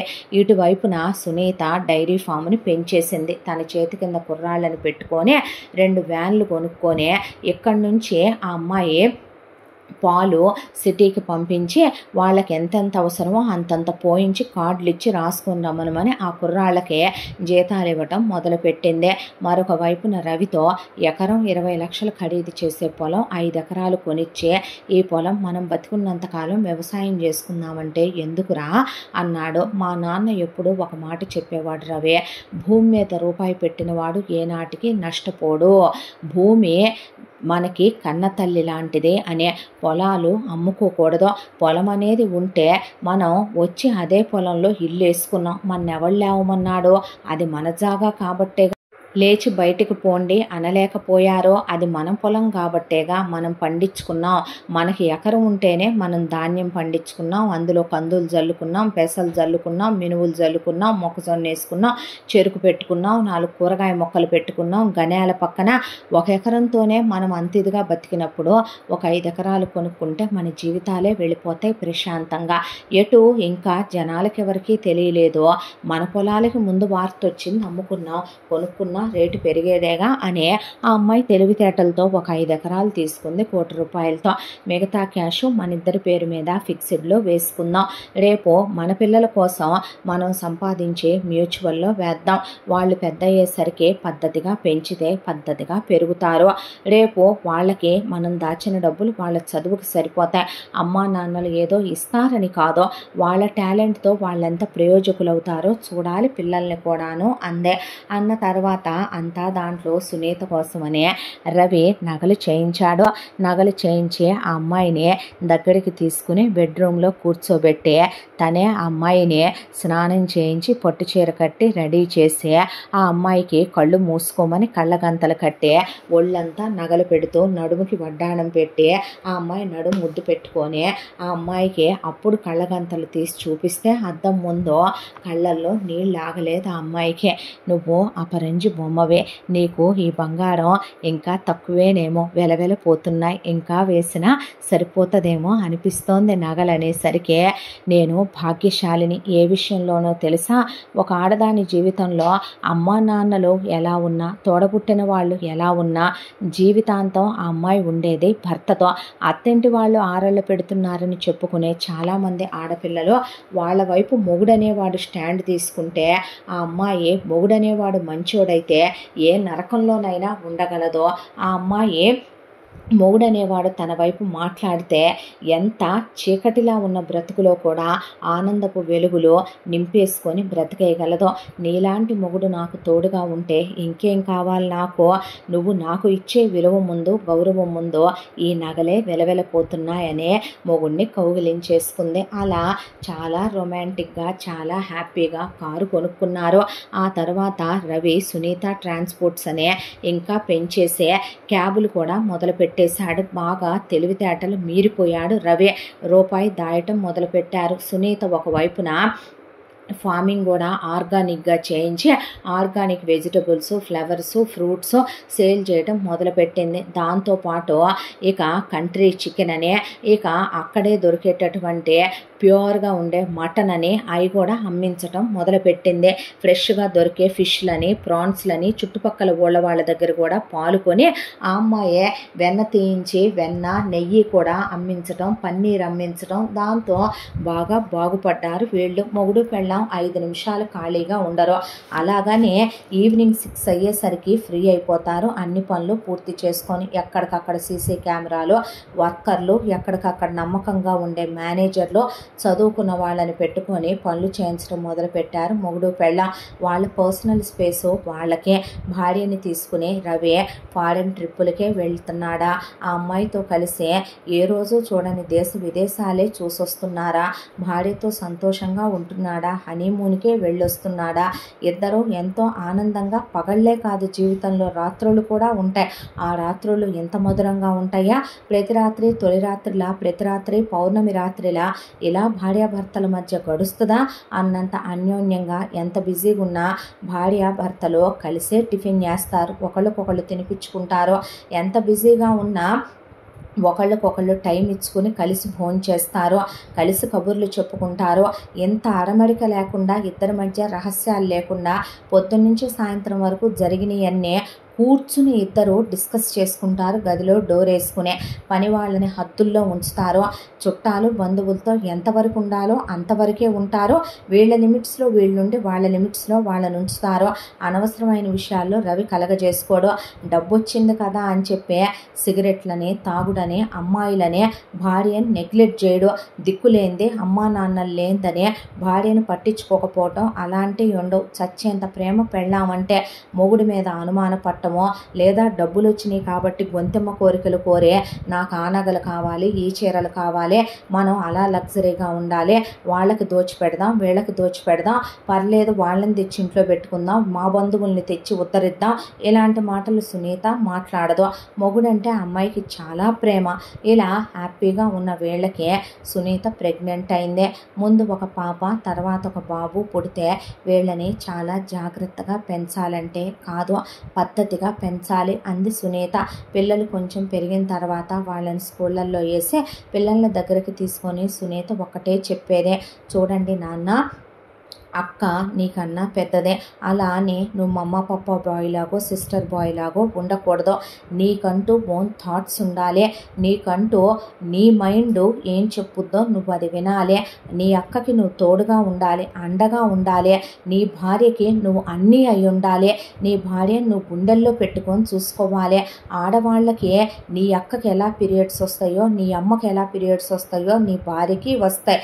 నీ భార్యకి కష్టం, సుఖం, బాధ, దుఃఖం, సంతోషం అన్నీ ఉంటాయి. నీ మీద ఎక్స్పెక్టేషన్స్ ఉంటాయి. నువ్వు నీ భార్యకి ప్రథమ స్థానాన్ని ఇవ్వాలి. అమ్మా నాన్నలు ఎక్కువ, పెళ్ళాం తక్కువ, పెళ్ళాం ఎక్కువ, అమ్మా నాన్న తక్కువ అనే వాళ్ళని గే ఫెలోస్ అంటారు. ఎవరు ఎక్కువ ఎవరు తక్కువ కాదు నాన్న, ఎవరి ప్రయారిటీ వాళ్ళకు ఉంటుంది. మనకి జన్మనిచ్చిన తల్లిదండ్రులకి ఎప్పుడు మన మనసులో స్థానం ఉండాలి. మన జీవితాంతం తోడుండే భార్య అయినా భర్త అయినా మన మనసంతా వాళ్ళే నిండుండాలి. మన పిల్లలకి వాళ్ళకి ఇవ్వాల్సిన ప్రయారిటీ మనం వాళ్ళకి ఇవ్వాలి. వెరసి కుటుంబాన్ని అందమైన కుటుంబంగా మనుషులు మలుచుకోవాలి అని సునీత బాబుకి చెప్పి పాపకి పుట్టింటి మీద అత్యాశ పడకూడదు, దోచుకు వెళదాం అని ఉండకూడదు, మొత్తం నాకే కావాలని ఆశ పడకూడదు. తమ్ముడికి అబ్బా నాన్నల తర్వాత నువ్వు అమ్మ అవ్వాలి. నీ భర్త తండ్రి అయ్యేవాడినే చేసుకోవాలి. మీ వాడికి భార్య వచ్చో నీకు భర్త వచ్చో మీరు మారిపోకూడదు. చెప్పుడు మాటలు తప్పుడు మాటలు వినకూడదు. మీలో మీరు గొడవలు పడకూడదు. ఆస్తులు కావాలి, వాటాలు పంచుకోవాలి అనకూడదు. మీరు ఒకళ్ళకొకళ్ళకి తోడబుట్టిన వాళ్ళుగా అన్యాయాలు చేసుకోకూడదు. అర్థమవుతుందిగా నేను చెప్పేదనే. పిల్లల్ని ప్రాణం ఒకెత్తుగా పెంచుకొచ్చుకుంటూ చదివించుకొని ప్రయోజకుల్ని చేసుకొచ్చుకుంటూ కాలచక్ర ప్రవాహంలో రోజులు గడిచిపోతూ వీళ్ళ పిల్లలకి 10 సంవత్సరాల వయసు కూడా వచ్చేసింది. ఎంత దాంట్లో కోట్ల రూపాయలు సంపాదించేశారు రవి సునీత కలిసే. సునీతకి అంతా దాంట్లో పిల్లలకి లైఫ్ సెక్యూర్డ్గా ఉండేలా 10 తరాలు తిన్నా తరగనంత సంపాదించి వాళ్ళకి పెట్టాల్సింది వాళ్ళకి పెట్టేయటం కూడా అయిపోయింది. ఇప్పుడు ఇక దేవుడి కోసం మనం చేయాలనుకున్న మంచి పనులు మొదలు పెడదామా అంది మొగుణ్ణే. అలాగేరా అన్న తర్వాత వాళ్ళు పాతబడిపోయిన ఎన్నో పురాతనమైన ప్రసిద్ధి చెందిన దేవాలయాలన్నిటికీ కూడా వాళ్ళు మళ్ళీ పునర్జీవితాన్నే కలిగించినట్టుగా ఆ దేవాలయాలు చాలా వీళ్ళు దత్తత తీసుకుని బాగు చేయించడం మొదలుపెట్టే దీపధూప నైవేద్యాలకి నోచుకొని చాలా గుళ్ళకి పూర్వ శోభని కలిగించారు మొగుడు పెళ్ళాలు. ఎన్నో చోట్ల పాడైపోయిన ధ్వజస్తంభాలు కొత్తవి వేయించడం, ఎన్నో చోట్ల గుళ్ళు బాగు చేయించి పెయింట్లు వేయించి మళ్ళీ కొత్త వాటిగా తయారు చేయించడం, ఇలా అవన్నీ చేయించడం అయిపోయాక ఒక అన్నదాన సత్రం పెట్టాలన్నది సునీత కోరిక. రవి అలాగేరా అన్నాడు. ఇంతని మనం ఉన్నా మనం లేకపోయినా ఆ అన్నదాన సత్రానికి నిత్యం ఒకళ్ళ నుంచి 100 మంది 1000 మంది ఎంతమంది తిన్నా సరే లేదు అనకుండా వచ్చిన ప్రతి ఒక్కళ్ళకి కడుపు నింపే విధంగా టైమింగ్స్ పెడదాం, ఈ టైం నుంచి ఈ టైం వరకు అనే ఎంతమంది వస్తే అంతమందికి భోజనం వండి పెట్టమద్దాం, దాన్ని ఒక ట్రస్ట్ కింద ఏర్పాటు చేద్దాం అని ఆ అమ్మాయి అన్నదాన సత్రాన్ని ప్రారంభించి అక్కడే ఉన్న ఒక కార్పొరేటర్ చేత రిబ్బన్ కట్ చేయించి ఓపెన్ చేయించారు. ఆ ల్యాండు అది వీళ్ళదే, వీళ్ళని ఎవరు కదిలించడానికి లేదు. దాని కింద సెట్ అయిన అమౌంట్ అని బ్యాంకులో ఉంది. దాని మీద వచ్చే ఇంట్రెస్ట్తో అది గడిచిపోయే విధంగా ఏర్పాటు చేసి రోజు భార్యాభర్తలు కాసేపు వెళ్ళి పిల్లల్ని తీసుకెళ్ళి అక్కడ చూసొస్తూ ఉండేవాళ్ళు. రామ్మూర్తి చనిపోయిన రోజు, లక్ష్మి చనిపోయిన రోజు, సత్యం గారు ఆయన భార్య పోయిన రోజున అక్కడే అన్నదాన సత్రంలోనే అందరికీ బట్టలు పంచటము, వచ్చిన వాళ్ళకే వాళ్ళ కోసం అని చెప్పి వాళ్ళ కష్ట సుఖాలు విని వాళ్ళకి హాస్పిటల్స్లో ట్రీట్మెంట్లు చేయించటము, వాళ్ళ ఆపదలో బాధలో ఉన్నారంటే వాళ్ళకి తమ వంతు సాయం చేయటము చేస్తుండేవాళ్ళు సునీత, రవి. అలా ఎప్పుడు వెయిట్ చేసినట్టే ఈసారి చనిపోయిన రామ్మూర్తి గారే ఆబ్దికం వచ్చింది. ఆబ్దికం అంతా అయిపోయే పిండాలు అవి పెట్టేసిన తర్వాత ఫ్యామిలీ మొత్తం ఈసారి అక్కడున్న వాళ్ళందరికీ కూడా బట్టలు పెడదామని చెప్పి బట్టలు తీసుకుని పంచటానికని వెళ్ళారు. వెళ్ళి వీళ్ళు బట్టలు పంచుతూ ఉండగా అక్కడికి సునీత ముగ్గురు అన్నలు వదినలు, రవి ముగ్గురు అన్నలు వదినలు వచ్చి నుంచున్నారు. చుట్టాలు బంధువులు అందరూ కూడా వచ్చారు. అక్కడికే వచ్చేపాటికే సునీత వాళ్ళ మేనమామలు, రవి వాళ్ళ మేనమామలు, పిన్నులు, పెద్దమ్మలు ఎలా దాపురిచ్చారేంటి పాడు దరిద్రపు మొహాలు వేసుకొని శనిగ్రహ మొహాలు అనేసరికి మేము తప్పు చేశాము, మా పిల్లలు మమ్మల్ని మోసం చేసి నట్టేట ముంచేశారు, అనాథల్లా నడి రోడ్డు మీద వదిలేశారు అనేపాటికి ఏంటమ్మా అని వీళ్ళు అడిగేసరికి వాళ్ళు ఏమీ లేదు, మా పిల్లల్ని మేము చాలా గారాబంగా పెంచుకున్నాము, మా జల్సాలకే మా ఎంజాయ్మెంట్లకే మేము జీవితాన్ని సంతోషంగా అనుభవించటానికి సగం డబ్బులు దుబారా చేసి ఖర్చు పెట్టేశాము, మిగతా సగం ఆస్తే మా పిల్లలు మేము అబ్రాడ్ వెళుతున్నాము, అక్కడ వ్యాపారాలు పెడతాము, 100,000 కోట్లు సంపాదిస్తామని మా చేత ప్రాపర్టీలన్నీ రాయించేసుకొని అమ్మేసుకొని ఇక్కడి నుంచి అక్కడికి వెళ్ళిపోయారు. వెళ్ళిన తర్వాత కొన్నాళ్ల పాటు ఫోన్లు అవి చేశారు. ఆ తర్వాత అక్కడ అమ్మాయిల్ని అబ్బాయిల్ని చూసి పెళ్లి చేసుకుంటున్నాం అన్నారు. ఆ తర్వాత పిల్లలు పుట్టారని చెప్పారు. మాకు టికెట్లు పంపుతామన్నారు. అదిగో ఇదిగో అంటూ ఉండగా తీసుకెళ్తారులే మమ్మల్ని ఆశ పెట్టుకున్నాము. ఈలోపు మా పిల్లలు ఫోన్లు ఎత్తటం మానేశారు. ఎక్కడున్నారా అని చెప్పి ఎంక్వైరీ తీస్తే వాళ్ళు ఇచ్చిన అన్ని అడ్రస్లు అవి ఫేక్ అని తెలిసిందే. దాంతోనే ఒకవైపున మా ముగ్గురి గవర్నమెంట్ ఉద్యోగాలు కదవే, ఎంతైనా కక్కుర్తిపడి మళ్ళీ సంపాదించమని మీ వదినలు అన్నారని మేము లంచాలు తీసుకుంటూ పట్టుబడిపోయాము. ఉద్యోగాలు ఊడిపోయినాయే, మాకు రావాల్సిన బెనిఫిట్స్ ఏవి రావన్నారు. జైలు శిక్షలు కూడా పడ్డాయి. ఉన్నాయి మొత్తం అమ్మి మీ వదిలిన మమ్మల్ని బయటికి తీసుకొచ్చారు. నడి వీధిలో మేము నిలబడ్డాము అనేసరికి తమ్ముడు మా పిల్లలు కూడా మొత్తం రాయించుకొని ఫారెన్లు వెళ్ళిపోయారా, మమ్మల్ని అన్యాయంగా నడి వీధుల్లో వదిలేశారు, మాకు ఆ ఉద్యోగాలు కూడా లేవు కదా, పెన్షన్లు రావటానికి, ఆరోగ్యాలు బాగోటం లేదు, రోగాలు వచ్చేసినాయి, దాంతో ఏ అనాథాశ్రమాలకి వృద్ధాశ్రమాలకి వెళ్ళుండే అలవాటు మాకు లేదు, మా తమ్ముడుగా నువ్వు బతికే ఉన్నావుగా, నువ్వేమీ సావలేదు కదా అందుకనే మీ వదనలు నీ దగ్గరికి వెళదామని చెప్పారు. ఇప్పుడు మీరు కోట్ల రూపాయలు డబ్బులు సంపాదించుకున్నారుగా, మీకు పిల్లలు ఉన్నారు కదా, మీరు ఇంకా ఆస్తులు సంపాదిస్తున్నారు, గుళ్ళు గోపురాలు బాగు చేయిస్తున్నారంట కదా, మీరు ఇప్పుడు ఈ అన్నదాన సత్రం కూడా పెట్టారుగా, ఇంతమందికి మంచి చేసే మీరు మా ఆరు ఫ్యామిలీల్ని చూడలేరా? అదేదో మీ దగ్గరే ఉందాం, మీ వ్యాపారంలో మేము కూడా ఉండి మీకు ఎంతో కొంత సలహాలు ఇద్దాం, సహాయం చేద్దామని వచ్చాం అనేసరికి చుట్టాలు బంధువులు అందరూ చింత చచ్చినా పులుపు జావులేదు వీళ్ళకి అనుకోని అలా నుంచున్నాక రవి అసలేమీ మాట్లాడలేదు. పిల్లల్ని తీసుకునే రవి వెళ్ళిపోయి అక్కడి నుంచి కారులో కూర్చొని అద్దాలు ఎత్తేసాడు. అద్దాలు ఎత్తేసిన తర్వాత సునీత, ఈ ప్రపంచమంతా నన్ను నా భర్తనే దుర్మార్గులు అనుకున్నా, స్వార్థపరులు అనుకున్నా, నీచులు అనుకున్నా, మమ్మల్ని ఏమనుకున్నా, చరిత్ర మమ్మల్ని ఎలా గుర్తుపెట్టుకున్నా, మీలాంటి కాలకూట విషయాన్ని చిమ్మే సర్పాల్ని చచ్చినా మళ్ళీ మా జీవితాల్లోకి రానివ్వటానికి మేము సిద్ధంగా లేము. ఎందుకంటే మీరు ఎలాంటి వాళ్ళో తెలుసా? మిమ్మల్ని మీ పిల్లలు గెంటేసి వాళ్ళు తప్పే చేశారో రైటే చేశారో అది మాకు అనవసరమైన విషయం. మీరు వాళ్ళకి ఇష్టపడే డబ్బులు ఇచ్చుకున్నారు, వాళ్ళు ఇష్టపూర్వకంగానే ఆ డబ్బులు తీసుకొని వెళ్ళిపోయారు. మీరు అనుకున్న ఆశల సౌధం వాళ్ళు మీకోసం నిర్మిస్తారనుకుంటే ఎంతైనా మీకు పుట్టారు కదా. కాలకూట విషయాన్ని చిమ్మే సర్పాల కడుపున ఏమైనా కామధేనువులు పుట్టుకొస్తాయా? అందుకే అవి మీ విషాన్ని, మీరు పెంచిన విష పెంపకంలో పెరిగే మీ మీదే విషాన్ని కక్కి వెళ్ళినే. దేవనాగుకి పాలు పోయొచ్చు, అది పుణ్యం.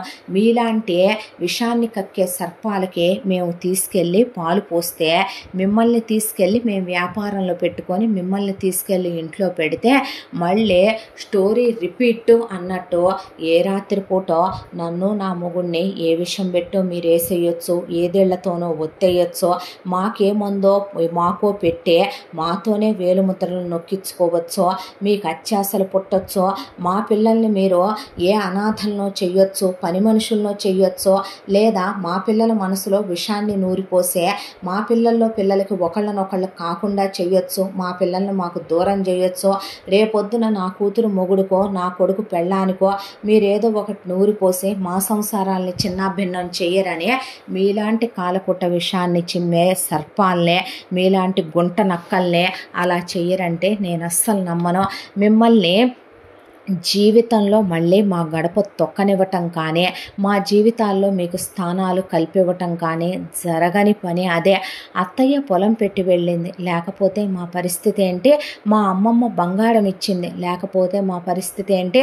మా బాబాయ్ పెదనాన్న వచ్చే డబ్బులు ఇచ్చెళ్ళారు, ఆ రోజున అండగా వీళ్ళందరూ ఉంటామని మాకు మాట ఇచ్చారు, లేకపోతే మా పరిస్థితి ఏంటి? నడి వీధిలో గెంటేసి పచ్చడి మెతుకులు ఆయనకి పెట్టి నానా చాకిరీ నాతో చేయించే వినేవాళ్ళకి చూసేవాళ్ళకి ఇవన్నీ చిన్నవిగానే అనిపిస్తాయి. ఆయన్ని చదువు లేకుండా చేసి పిచ్చోళ్ళ తయారు చేసి మోసం చేసి ఆస్తులు రాయించుకొని, కన్న తండ్రి చనిపోతే శవాలతో వేలుముద్రలు నొక్కించుకొని ఆస్తులు రాయించుకున్న వాళ్ళు మీరు. అలాంటి మిమ్మల్ని నేను రానివ్వటం అంటే ఆ దేవుడు కూడా నన్ను క్షమించడు. మమ్మల్ని ఈరోజు అష్టైశ్వర్యాలు ఇచ్చి పాతాళంలోకి మీరు మమ్మల్ని తొక్కేయాలనుకొని లోయలోకి మీరు మమ్మల్ని తోసేస్తే నేనున్నానమ్మా, నేనుంటానమ్మా, మీలాంటి వాళ్ళని నేను అన్యాయం చెయ్యను అని ఒక చెయ్యి వచ్చింది. అదే ఆ దేవుడి చెయ్యి. కాబట్టే ఆయన్ని మేము ఏ రోజు మర్చిపోకూడదనే అలా రోడ్డు మీదకు వచ్చి నిలబడాల్సిన మాకు ఆయన నివాసం ఇచ్చాడు, మాకంటూ నిలవ నీడిచ్చాడు. కాబట్టే దేవుడి గుళ్ళన్నీ నేను నా మొగుడు బాగు చేయించుకొచ్చుకుంటున్నాం. పట్టెడు మెతుకులు మాకు పెట్టడానికి ఎంత ఆలోచించారో మీరు. ఆ పట్టెడు మెతుకులు లేక మేమెంత బాధపడ్డామో ఆయన నేను పస్తులుండే మా గుండెలకే తెలుసు. పచ్చడి మెతుకులు తిని మండిపోయిన ఆయన కడుపుకే తెలుసు. దాంతోనే ఎంతోమందే తినటానికి తిండి లేక అలమటించిపోయే వాళ్ళందరికీ ఈ అన్నదాన సత్రంలో రోజు ఒకళ్ళ దగ్గర నుంచి 1000 మంది వరకైనా ఇక్కడ కడుపు నిండా తిని వెళ్ళొచ్చు. కానీ అలాంటి ఇక్కడ కూడా మీకు నేను ఆశ్రయం ఇవ్వలేను. మీలాంటి వాళ్ళనే మళ్ళీ మా జీవితాల్లోకి రానిచ్చి ఉంచుకోవటం అంత పొరపాటు నేను ఇంకోటి ఉంటుందని అనుకోను. మర్యాదగా ఇక్కడి నుంచి నడవండని అనేసి ఆ అమ్మాయి వచ్చిన బంధువులు చుట్టాలందరినీ భోంచేసి మీరు పోయిన వారి పేరు మీద మేమిచ్చే జ్ఞాపకార్థం తీసుకొని ఆ కానుకని స్వీకరించి వాళ్ళ ఆత్మకి శాంతి కలగాలనే మీరు మనసారా కోరుకొని వెళ్ళండి అని చెప్పి అక్కడి నుంచి వెళ్ళిపోయి కారు ఎక్కేసిందే. నానా తిట్లు తిట్టుకుంటూ వీళ్ళు నాశనం అయిపోవాలని నానా శాపనార్థాలు పెట్టుకుంటూ ఆ తర్వాత వీధుల్లో పడ్డారు. వీధుల్లో పడే 6 కలిసి ఒకే ఇంట్లో ఉందామని చెప్పి ఇక సచ్చినట్టు పార్ట్ టైం ఉద్యోగాలు, వాచ్మెన్లుగా ఉద్యోగాలు చూసుకొని, తోటమాలిగా ఉద్యోగాలు చూసుకొని ఆడవాళ్ళ ఇళ్లలో పాష్ పనులకి వంట పనులకి వెళుతూ అంతా దాంట్లో వీళ్ళని పొద్దున్న లేచిన దగ్గర నుంచి సాయంత్రం దాకా తిట్టిపోస్తూ రోగాలు వచ్చి రోస్టులు వచ్చి హాస్పిటళ్ళకు పోయి ఇక బతుకులు ఒకవైపున కుక్క బతుకులు అయిపోయినా, బతుకులు ఒక పక్కన అడుక్కు తినే స్థాయికి దిగజారిపోయినా కొంతమంది ఎదుటి వాళ్ళకి పడి ఆడవటం మానరు. అంతా దాంట్లో వాళ్ళని మోసం చేసి వెళ్ళినా వాళ్ళ పిల్లల్ని ఒక్క మాట అనుకోవటం లేదు. వాళ్ళు ఎంతసేపు వీళ్ళకి దోచిపెట్టట్లేదు, బాగుపడ్డారనే వాళ్ళ కష్టార్జితాలతో వాళ్ళు బాగుపడినా మనకేమీ ధారపోయట్లేదనే సునీత రవి మీద పడే ఏడుస్తున్నారు.